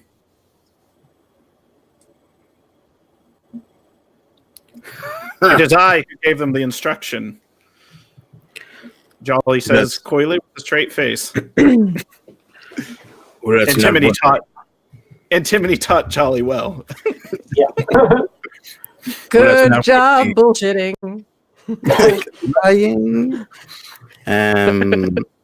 Johan would just kind of speak up, wearing kind of like black armor with like heavy hand axes at the side, kind of like painted blue. It was like tattooed like down the eyes and like back of the ears, completely bold, battle scarred. Kind of like braided beard, and just kind of says, Well, it's not what the letter said. Oh, I'm sorry. Do you know how to read? Dorothea will produce that letter from under her many patterned cloak, which you can see. Though she's sitting there unassuming, when she lifts it from her cloak and it falls back, her arms are quite strong. She real buff, but otherwise has very long, radiant gold hair in a long braid down one side. I have the letter right here. I can read. I could read it to you out loud now, if you wish. I am king of the land royal, and I am here to invoke my right to have the alliance honored. Ultimately, the decision lies with Kika. I was not there to dictate the letter, but I am here as king. You are, and we appreciate you traveling so far to see us in person. This courtesy is not lost on our council, even if some courtesies are not being afforded to our council. I can read. Dorothea just kind of gives Johannes a clap on the back.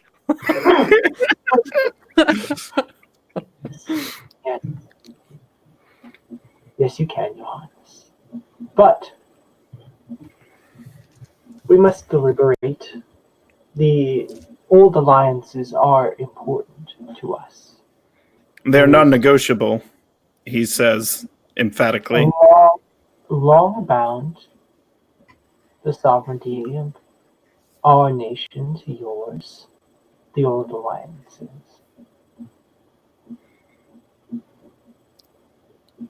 We will deliberate to see what aid we can send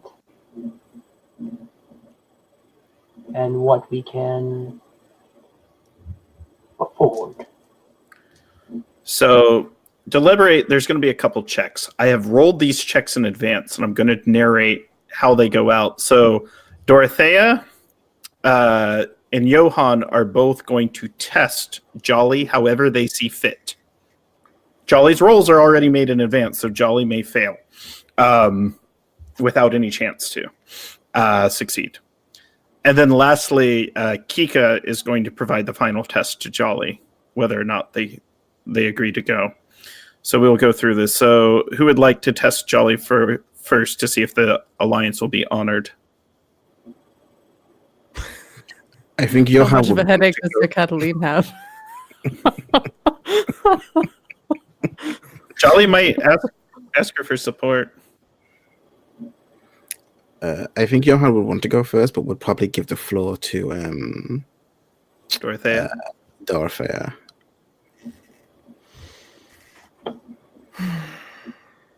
A test, then. To see that you are worthy. I wouldn't have And it any she other will- way. She calls for, claps her hands and calls for others in the court to bring forth a game board of some sort of whatever the game of strategy is around the land. Oh, this is the worst game too. I'm going to help you describe it because so what they do is they pull out like long ropes that are covered in chalk, and they pull up and boom, and it just kind of like sits on the ice, and they create kind of this weird, abstract, uneven grid, and then a gentleman about the size of Johan comes in with two large bags and drops them in their uneven rocks. This is the most abstract, obscure, rules-intensive strategy game that's ever been concocted. And it's just kind of like, where do you even start? The game, no words are allowed to be spoken, no advice is allowed to be given, and then you are then blindfolded, and you're going to have to essentially capture the other side's stones. Jolly faces off against the champion and smokes him in a record number of moves. Jolly rolled a 9, and Jolly needed to beat about a 6. So, yeah, it's one of those things where Jolly's like, oh, yeah, they taught this game at Intramuros.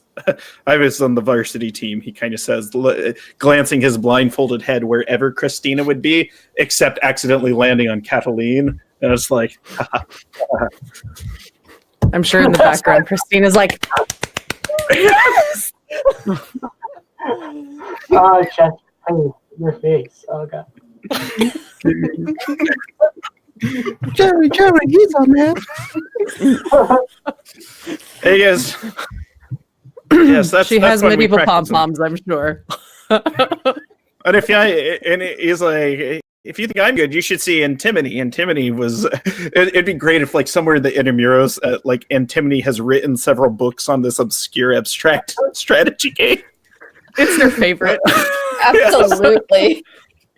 There's a specific move in there somewhere called the Antimony Gambit, which is just Yes. How nerdy are we? Yes. Game within a game. Yes. So then Jolly. Dorothea, I'd say, is suitably impressed. She would have been watching Jolly the entire time. Wanted him to play it more to gauge his mind, and she is impressed. The best part, and she saw exactly the way that gambit was going to go, and saw the end from the beginning, from the very first move, where it was almost like an eye roll, like, well, shoot, this little shit has studied, right? It's like, Yeah. It's like, oh, well, now we're just sitting here wasting time. could have just showed us the family birthmark and been on with it. All right, Johann's turn. I think Johann is going to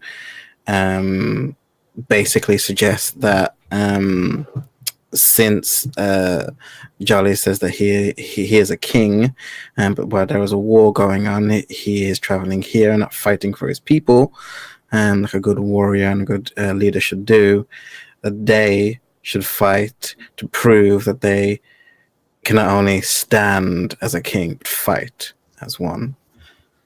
And they're going to put Jolly against one of Johann's like lead captains. And it's a fight to either tap out or to like whoever like disarms you one first.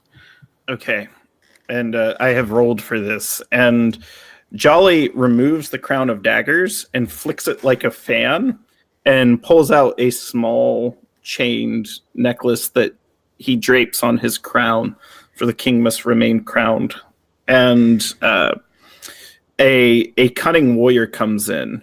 They're not overly large. They appear to be average built. But Cataline knows the way they move. They would probably kill most combatants in a single blow, should they choose to. Jolly's 14. And Jolly kind of, he's the Prince of Daggers, but he's not much of a fighter. The warrior squares off with him.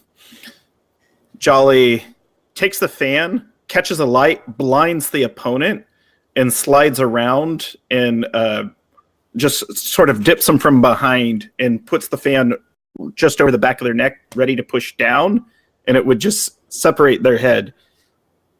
Jolly essentially says, I believe they've submitted, as he looks over at Johann. And with that, the combat ends. That is Cataline's first time seeing Jolly actually go into combat, but Jolly has trained his entire life to fight and defend the throne. While there are many claims, both from House Phoenix, House Eagle, House Estelle, Jolly is prepared to try to take that throne by whatever means necessary. But currently, he's trying to protect his country. It's less about the throne and more about getting the alliance honored. So Kika has the final challenge, and this will go a little differently. What the hell did So- Jelly roll for that fight? An 8. Oh, damn. So, you are both intelligent and ferocious. But are you wise? There is, I don't know if they have it where you are from, but there's a parable here in the East that we use as a understanding of where we should act and where we should not. And I haven't actually made it up too much out of character, but what essentially she's going to go through is try to go through. It's a dialogue a dialectic exercise to test someone's wisdom. It is almost like a spoken version of like the Kobayashi Maru. It's Yes.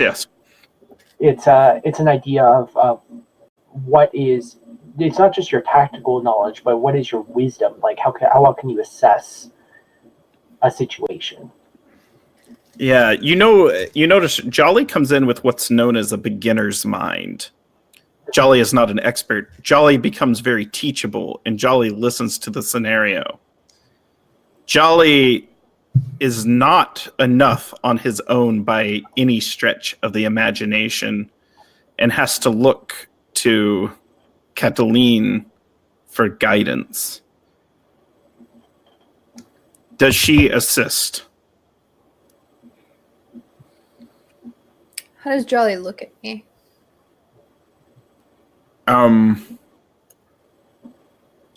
He looks at you in a couple different ways. So the first thing that you discern from his glance is respect. The second thing that he looks for is he thinks that you have the wisdom to solve this how he would like to. In other words, if he has the little bracelet, WWKD, what would Cataline do? He's like, look, however she would handle this situation is the way I would handle the situation. And I really wish I could get an answer out of her. And yeah, he just kind of has that stumped look like, I need your wisdom to solve this. But if you speak, it might be we're disqualified. But I kind of don't care. I'd rather be disqualified and admit my humility than to try to hide it.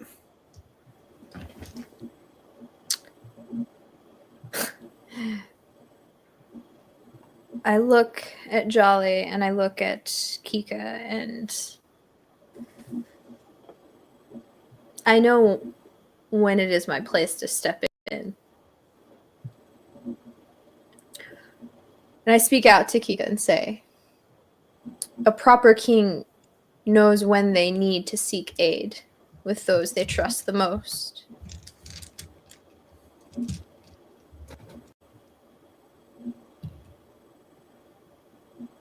Kika looks to the side, to their own advisors, to Dorothea, and to Johan. Nods. It's true. There is wisdom and humility in understanding one's own needs and where one needs to look for support and for aid.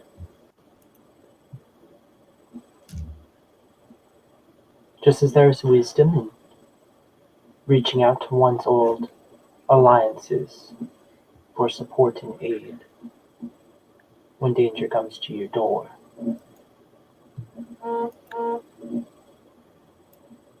You will have the support of the East.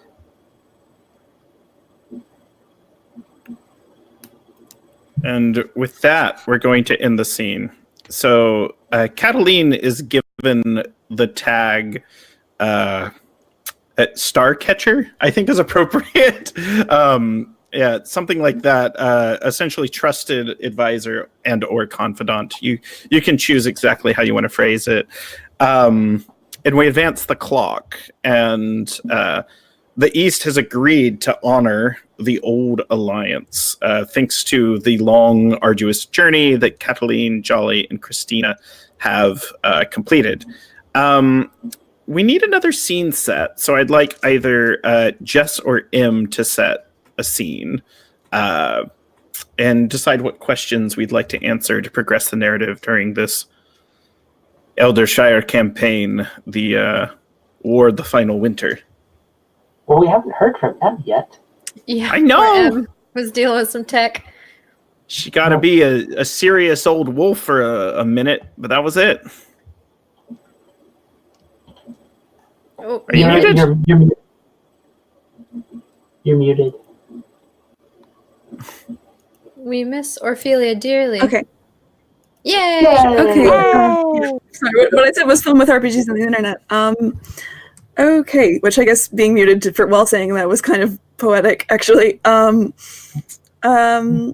But yeah, okay, so let's get Ophelia back in on this because she's kind of been like off doing her own thing with Beatrice for a while, and I think actually the last time when she left Capital, I think that was right as Sir Daniel was actually going off to be healed. I don't think she actually has any idea of what has happened since then, and that includes like all of this business with the invasion. So I think a good scene to set here would probably be maybe Ophelia and Beatrice and the Ravensblade return to the capital and a reunion with Sir Daniel, and I'm assuming also Sir Trist. Got it. So at any point, Trist might be a lot, but no, this will be good. This will be good time. So let's set the scene where it takes place. Yeah, I put the joke in chat. It's an Ophelia Caswin scene. Little sister, little elder brother. Let's all take turns being this dumpster fire. I mean, great. If you want to play Caswin, you can play Caswin. I was going to recommend Jess. In the same scene like I was going to recommend Jess play Caswin. Oh no! Based on all worst and also a coward, he's super easy to play. Basically, just be the worst. Just And be then the worst, but also lot. like, yeah. I think there's a special portion of the Grand Castle and Capital that is reserved for nights and times of war. And we are currently in what's known as the Knights Alley, where they normally meet and they report. And anyone can show up in this scene at all at any point. Fictionally, Cataline can't, as she is currently traveling back, unless a certain amount of time had passed. But yeah, so Antimony's out on the front. Antimony's out on the front as well. That'll be a good future scene for Cataline, Antimony, the army from the east. Good drama down the road. But for this scene, what question would we like to answer? Something as it relates to the fiction. Alicinda's with us. That's right. So we're bringing Alicinda back. Maybe it relates. That's kind of what important. What fate befalls Alicinda? Maybe they forgive her. Who knows? So, so Beatrice is walking. Alicinda's there. We've come to Knight's Alley. Alicinda is currently, like, politely handcuffed and is being served, I guess, lunch. We've prepared a lunch for her before she'll be processed. And then at any point, Sir Daniel and Sir Trist or Meliora or anyone who's currently in Capital can show up. So this will determine the fate of us. Question about how these ravens have been around the castle. Does the castle still look now like it did when I left it? No, there's a number of portions of artwork that's missing. It seems like every set of silverware is missing a third spoon. Yeah, it's just they have like the cups from the kids' tables that they're passing around, the weird plastic ones where they have the weird taste when you drink from it. It's like, look, things have been going missing. Yeah, Okay. Triest will be taking them to task for that and informing them firmly that they are ravens, not magpies. House Magpie. House Magpie. God. House Magpie. High five. Oh God, Yes. Oh no. the magpie boys. Sort of in some weird All right. secret room. So yeah, we'll begin the scene.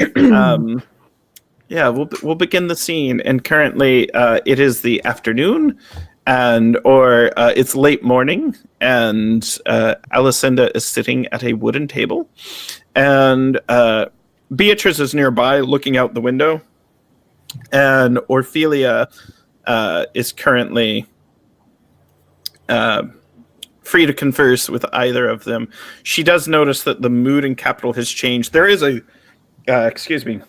large number of knights here, more than any other time, because an entire army came in behind us and has sort of stationed, and they're looking to Laird Danielle for guidance. They're preparing to either go out to the front or prepare a defense. A future scene will decide that answer. Mm-hmm. If I'm here to make a report, I imagine there's some sort of I sent off a messenger probably to Sir Danielle, actually. But in the meantime, I turn to Alicinda. I'm afraid that I am not the arbiter of justice here on these grounds.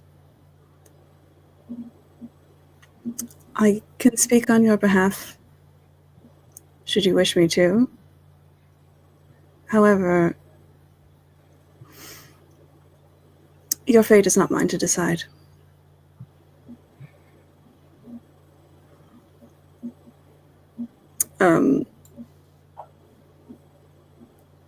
So, Joe, can you take the role of Alicinda? Sure, I'll that was play going to be my Beatrice. question. Like, who has her for this scene? Yeah, you normally have her. Yeah, so you take her for this scene. There's another knight in court, the Knight General, Lady Mernina, who is a dragon knight, who is sort of like the head knight, even higher than the captain. Sir Cataline is there. They are the one who processes. So anyone can grab her and describe her however you see fit. She may or may not play into the scene. She's just on the table if we want to take her. So yes, I also have a question as well. Yeah. yeah. How is Ophelia reacting to hearing, as she's making her way through Capital, that her house is being dismantled? I sent a very urgent messenger to Sir Danielle, and because I assume that they had something to do with this, and I would like to find out from the source what is going on, and also why. Yeah, Because I trust their judgment to an extent, but this seems a little extreme.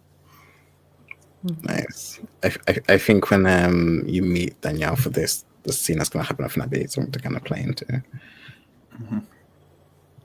Should someone else perhaps have Alicinda? Because I've done a lot, and Triest Okay. may show up anyway. I can take Alicinda. I've played her before. Go ahead and ask your question to Alicinda. I'll become Alicinda. Okay. Unfortunately, your fate is not for me to decide. That will be left to Sir Danielle, I believe. But if there's anything else, do you wish me to present as your case? I suggest you tell me now. There's no one else here who will argue for you. Orphelia, I wish to be set free. I wish us not to proceed and not to continue with this. You have proven that you could capture me. You've proven that you could best me with the blade. I will be shown no mercy from Laird Danielle or any member of this court. They despise my kind, and they have reason to.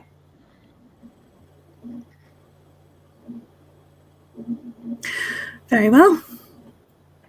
We shall see what sort of justice they bring. And now seems like an appropriate time for Sir Daniel to show up, because I don't know there's Oh, much else yeah. we can really do with these two. No, yeah, and is there anything else you would like to have seen happen in that scene? And I I'll would give like you to this see. much. Yeah, Yeah, go ahead. Alicinda's testing your resolve, and obviously, as a proud lion, it's not going to break. But this was kind of her last. Can I get out of this situation? But it didn't quite work out. Yeah, no. This is not for Ophelia to decide. Yeah. So at that point, Danielle can make their appearance. Are we in like the courtroom or whatever, or the hall? No, you're in Night's Alley, so you are in a very unceremonious place. However, the light of the rising sun, it's late morning, is shining through the windows. They are open, long, fresh air is pouring through. It's cold air, it being early winter. And sitting at a wooden table is a silver-haired, scarred, somewhat disfigured individual. And you recognize them. You set them on fire and gave them many of those scars early on in the campaign. Their hands are bound. Proud Ophelia stands there, and Beatrice turns and politely bows as you enter. I bow back. So, finally caught. Have you? Quite the flighty of ravens.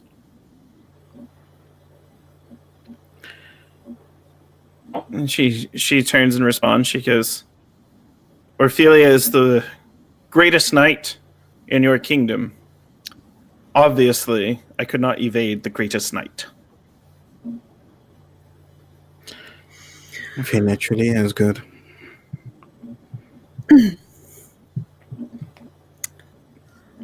Right, yes. She's well. quite, yeah.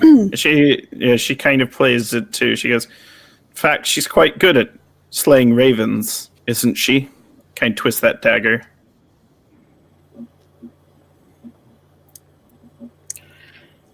She is. How have you been, Ophelia? Good. Well, I've been quite alright, all things considered, but permission to speak freely, my laird? Of course. What has been going on here? Well, we had this meeting. Are you under financial distress? There used to be 5 tapestries here. What is happening? That is just some in-house discourse. We have pests. Let's put it that way. Helpful pests, but pests nonetheless. Pests? You never seem to be one for pests, Sir Daniel. No, but when they're helpful, I can look the other way when it's minor transgressions. They're just things. We can replace things. Right, well, seems we have much to catch up on. Is it Trist? By the way. Tris. Trist is still masked, yes? Mm-hmm. Okay. Shiv Ophelia. And that Ophelia DeLion, a pleasure to make your acquaintance. Pardon my You can speak freely. shortness here. What are you doing here exactly? And what house are you? What? So she just looks to Sir Daniel. What has happened here? What? Flips table. Trist is. I was gone 2 months. Daniel will put a hand on your shoulder and kind of look at you and says, a lot has happened. I hope you can trust me in what is to come. They'll move their hand away. But Trist is part of my inner council. They are In a house. one of the many voices I trust above all else. And the house will no longer be important, as your house will no longer be important, and my house will no longer be important. Just the people and what we can do for them.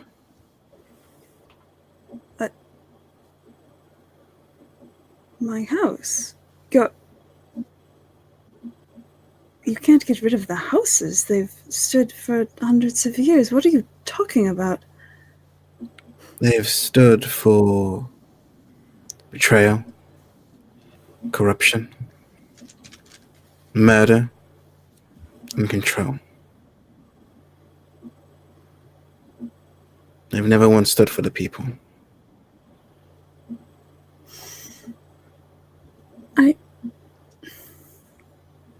And she kind of steps back a bit. You know,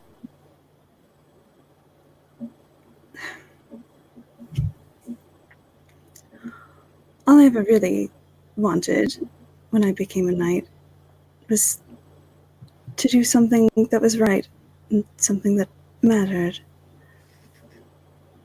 And so I will trust you in this for now.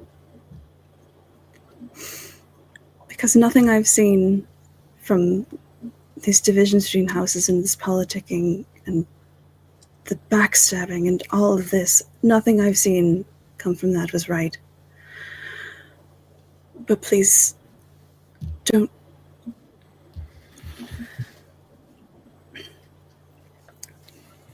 Let me believe in you. And please don't betray that belief like everyone else. I would not wish to. I believe in you. And I believe in your ability to want to do good. And having a house title should not dictate if you can do that or not. Anyone should be able to do good. Right, well, that's something we can both agree on.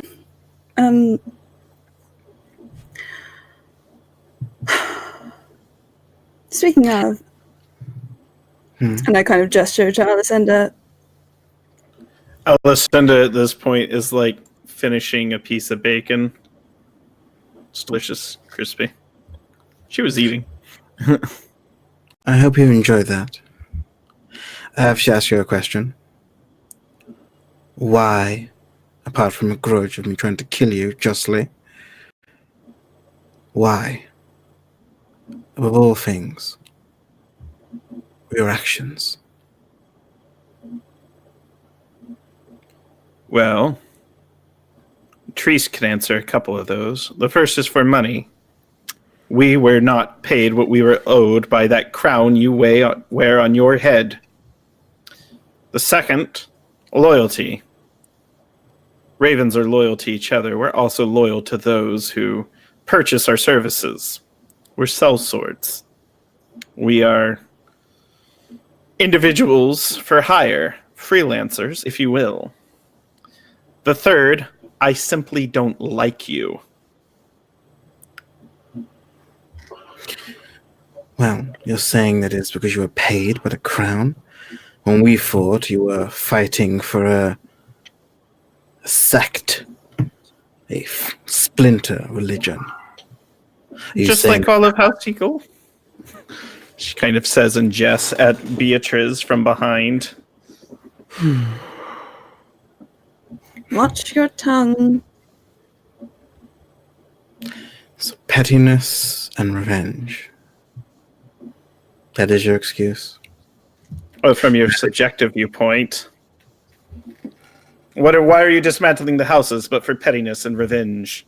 They murdered. They stole. You'll all continue to murder and steal. By a house or any other name. By that logic, then we should all slit our throats and give up. And not try to do anything. I intend to live my best life. Well, I hope you You're enjoy. going to do that from the inside of a cell. that seems like the one thing that pierces her. And she goes, well, I don't think there's anything I could say to get out of that. I'm at your mercy. I beg your pardon? Why did Rose join you? You notice when you mention Rose, she seems like she has a deep pain that she doesn't want to talk about. She says, Rose. Things happen and people get hurt. And when they get hurt, they turn to people for support. We loved Rose. She stuck up for her friends. She was loyal, dutiful. Really, she was the best individual I've ever known in my life. If Orphelia is the greatest knight, Rose was the greatest human. She joined us because she had nowhere to go. She had nowhere to go because she ran out of friends. She ran out of friends because she stuck up for that one. She looks over at Triest. Rose didn't want to see all of us die. So she joined us on our last crusade. You saw how well that worked. It's not Ophelia's fault. What? When you saved my life, that was my sister. What? Daniel. So Daniel, It's fine, it is fine. It is fine. that was years ago. You never told me. I tried once. Orphelia kind of steps back a bit. You did? When? Why? At the dance. It's fine.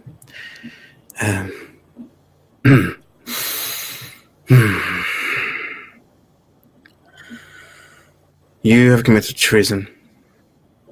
You have assaulted those who sit on the throne and carry the weight of the people. And you have tried to interrupt that flow. Triest, I ask for counsel. I think I am too personal. Of course. I shall assemble them and a decision will be made. Okay. She sort of looks to, she glances to Orphelia, and there's a long, long look. It's very difficult to read, but it might be sort of sympathy, sadness. And then she turns and strides on out to go assemble the council. And entering is a small little raven woman with sunset hair, Meliora, for those who saw her before. And she comes up to, she looks at Chef Orphelia. Are you Chef Orphelia? Yes, and you are? Oh, Another one of those delivery. raven. Of a delivery from the front. And she hands you a small letter bound. I take it. It's filled with a little wax A.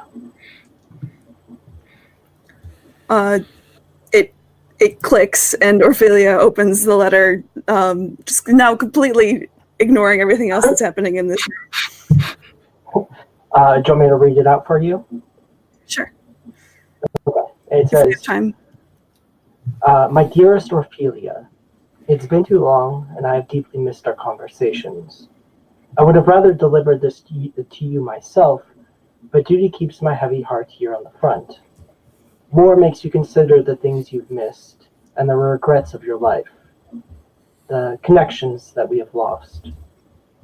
I don't know how this war will turn, but I fear for the worst should these divisions continue to drive the kingdom apart. I still carry a bit of a broken bolt on a chain, I think about it often. I don't know what to say beyond that. I'm not usually at such a loss for words. Just know I do what I do to make a better world for a future I may miss, but I hope you do not. In my heart's truth and to me.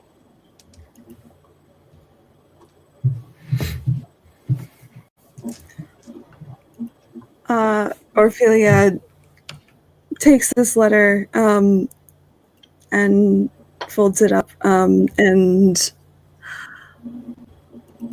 on her neck, I'm trying to remember, I think she also has one of those bolts. Yes? I think Antimony left her one.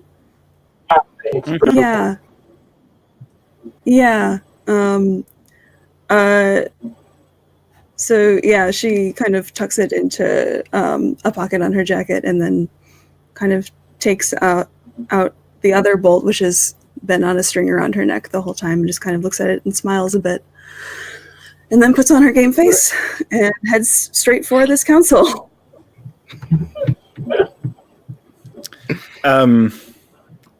Beatrice is alone with Alicinda, her twin, and kind of looks at her. And now I need us to make a narrative decision. How is the council going to sentence Alicinda? And that'll determine the consequence of what follows to end the session. Danielle would vote for public execution so that the people can see the result of the crime and then the punishment, so things are no longer kept behind doors. Is everyone in agreement?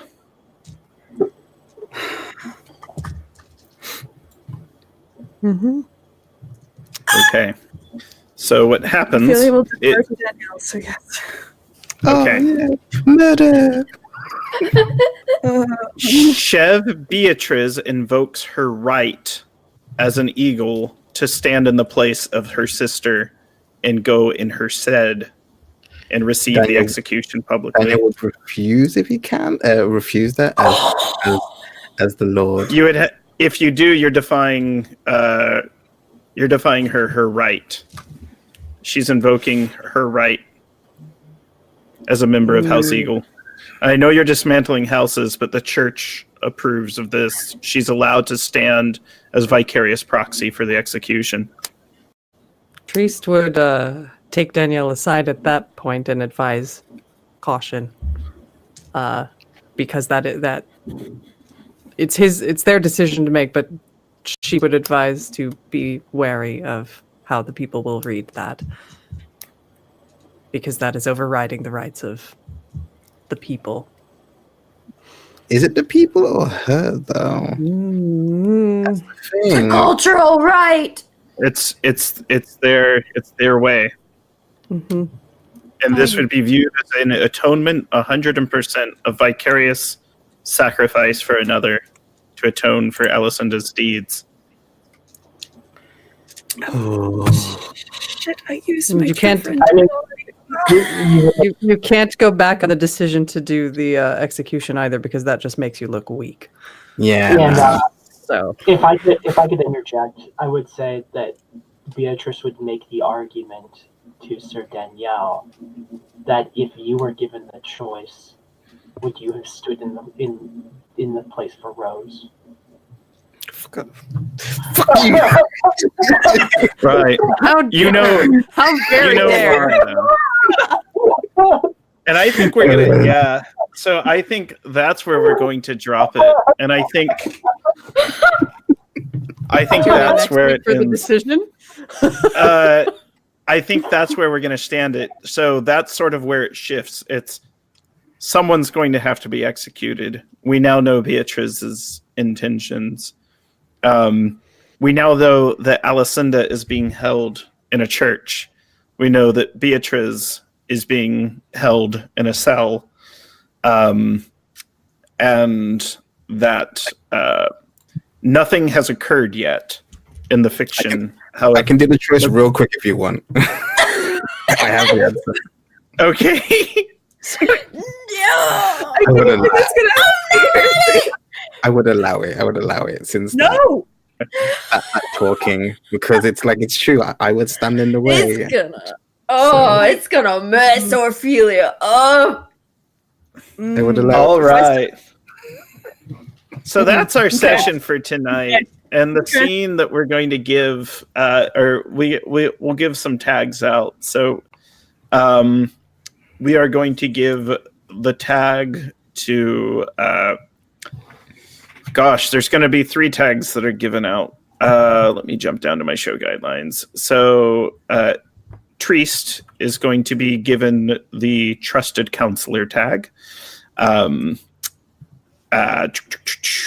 Chev Ophelia is going to be given the Mistaken Identity tag. You were the victim of mistaken identity, but now you can play it on someone else at some other time.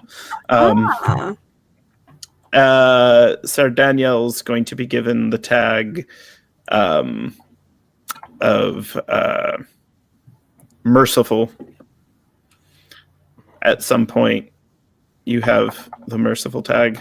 So let's all go around and let everyone know what we thought of today's session and where we can find each other online. We'll go around clockwise. So, Jazz, Burst of Hope, how was that session for you? Where can we find you online? My heart literally is pounding right now. Like, that is too much. I didn't prescribe this much spicy drama and feels. I did. Who am I kidding? Whoo, buddy. That was a wonderful session to come back to. And I don't know. I might cry next session. Out of character. It's the final episode. Would it cry? It's the end of the story. Next session. Yeah. Oh, buddy. I'm super proud of Julian that Twit did something useful. Yeah, I'm Jess. You can find me on Burst of Hope on Twitter and trying to play a bunch of games with a bunch of people, and sometimes I run them too. But thanks, guys, for watching. That was a pleasure. Whew. And Little Cup of Joe. Hey, Jess too. And Sir Percival of House Cat is here with me as usual. It was wow, like things happened, and we got to see Jolly be a badass. That was impressive. I apologize, but not too much for Dionysia. I kind of love how awful she is, to be quite honest. That was so good. Going to be known as the second Queen of Dragons one day. I don't know how or when, but Probably. It's fine. Nothing bad could happen. Nope. She's dead.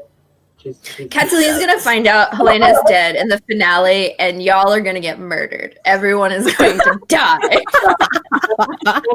You all know. I see next episode starting with like the mirror of like one execution happening in Capitol and one execution happening on the fronts as Dionysia is killed. Oh shit. Dionysia never die. It's going to be one of those things where it's like... We'll see. Anyhow, I am Little Cup of Joe. You can find me under that name on Twitch, Twitter, and all the other internets. I stream a whole lot of RPGs on my own channel, mostly Ryutama, some Monster of the Week, and other very anime things. M is often there, and I will be streaming a little later tonight, doing some weird visual novel nonsense. So if that's your thing, come see. And Poisel. Hi, I am the internet's a Poisel, the only Poisel. Well, except for my family, but they don't count. You can find me on Twitter at a Poisel or on Twitch at twitch.tv/Poisel, where I just kind of play some Magic the Gathering Arena and some JRPGs and talk about life. Also, you can find me tomorrow at noon Pacific on twitch.tv/QTimes, where I play in the Uncommon Trust Presents.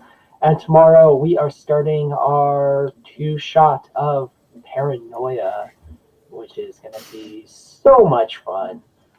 Or not. it's gonna be a thing. I am so not. It's gonna be good. I'm excited.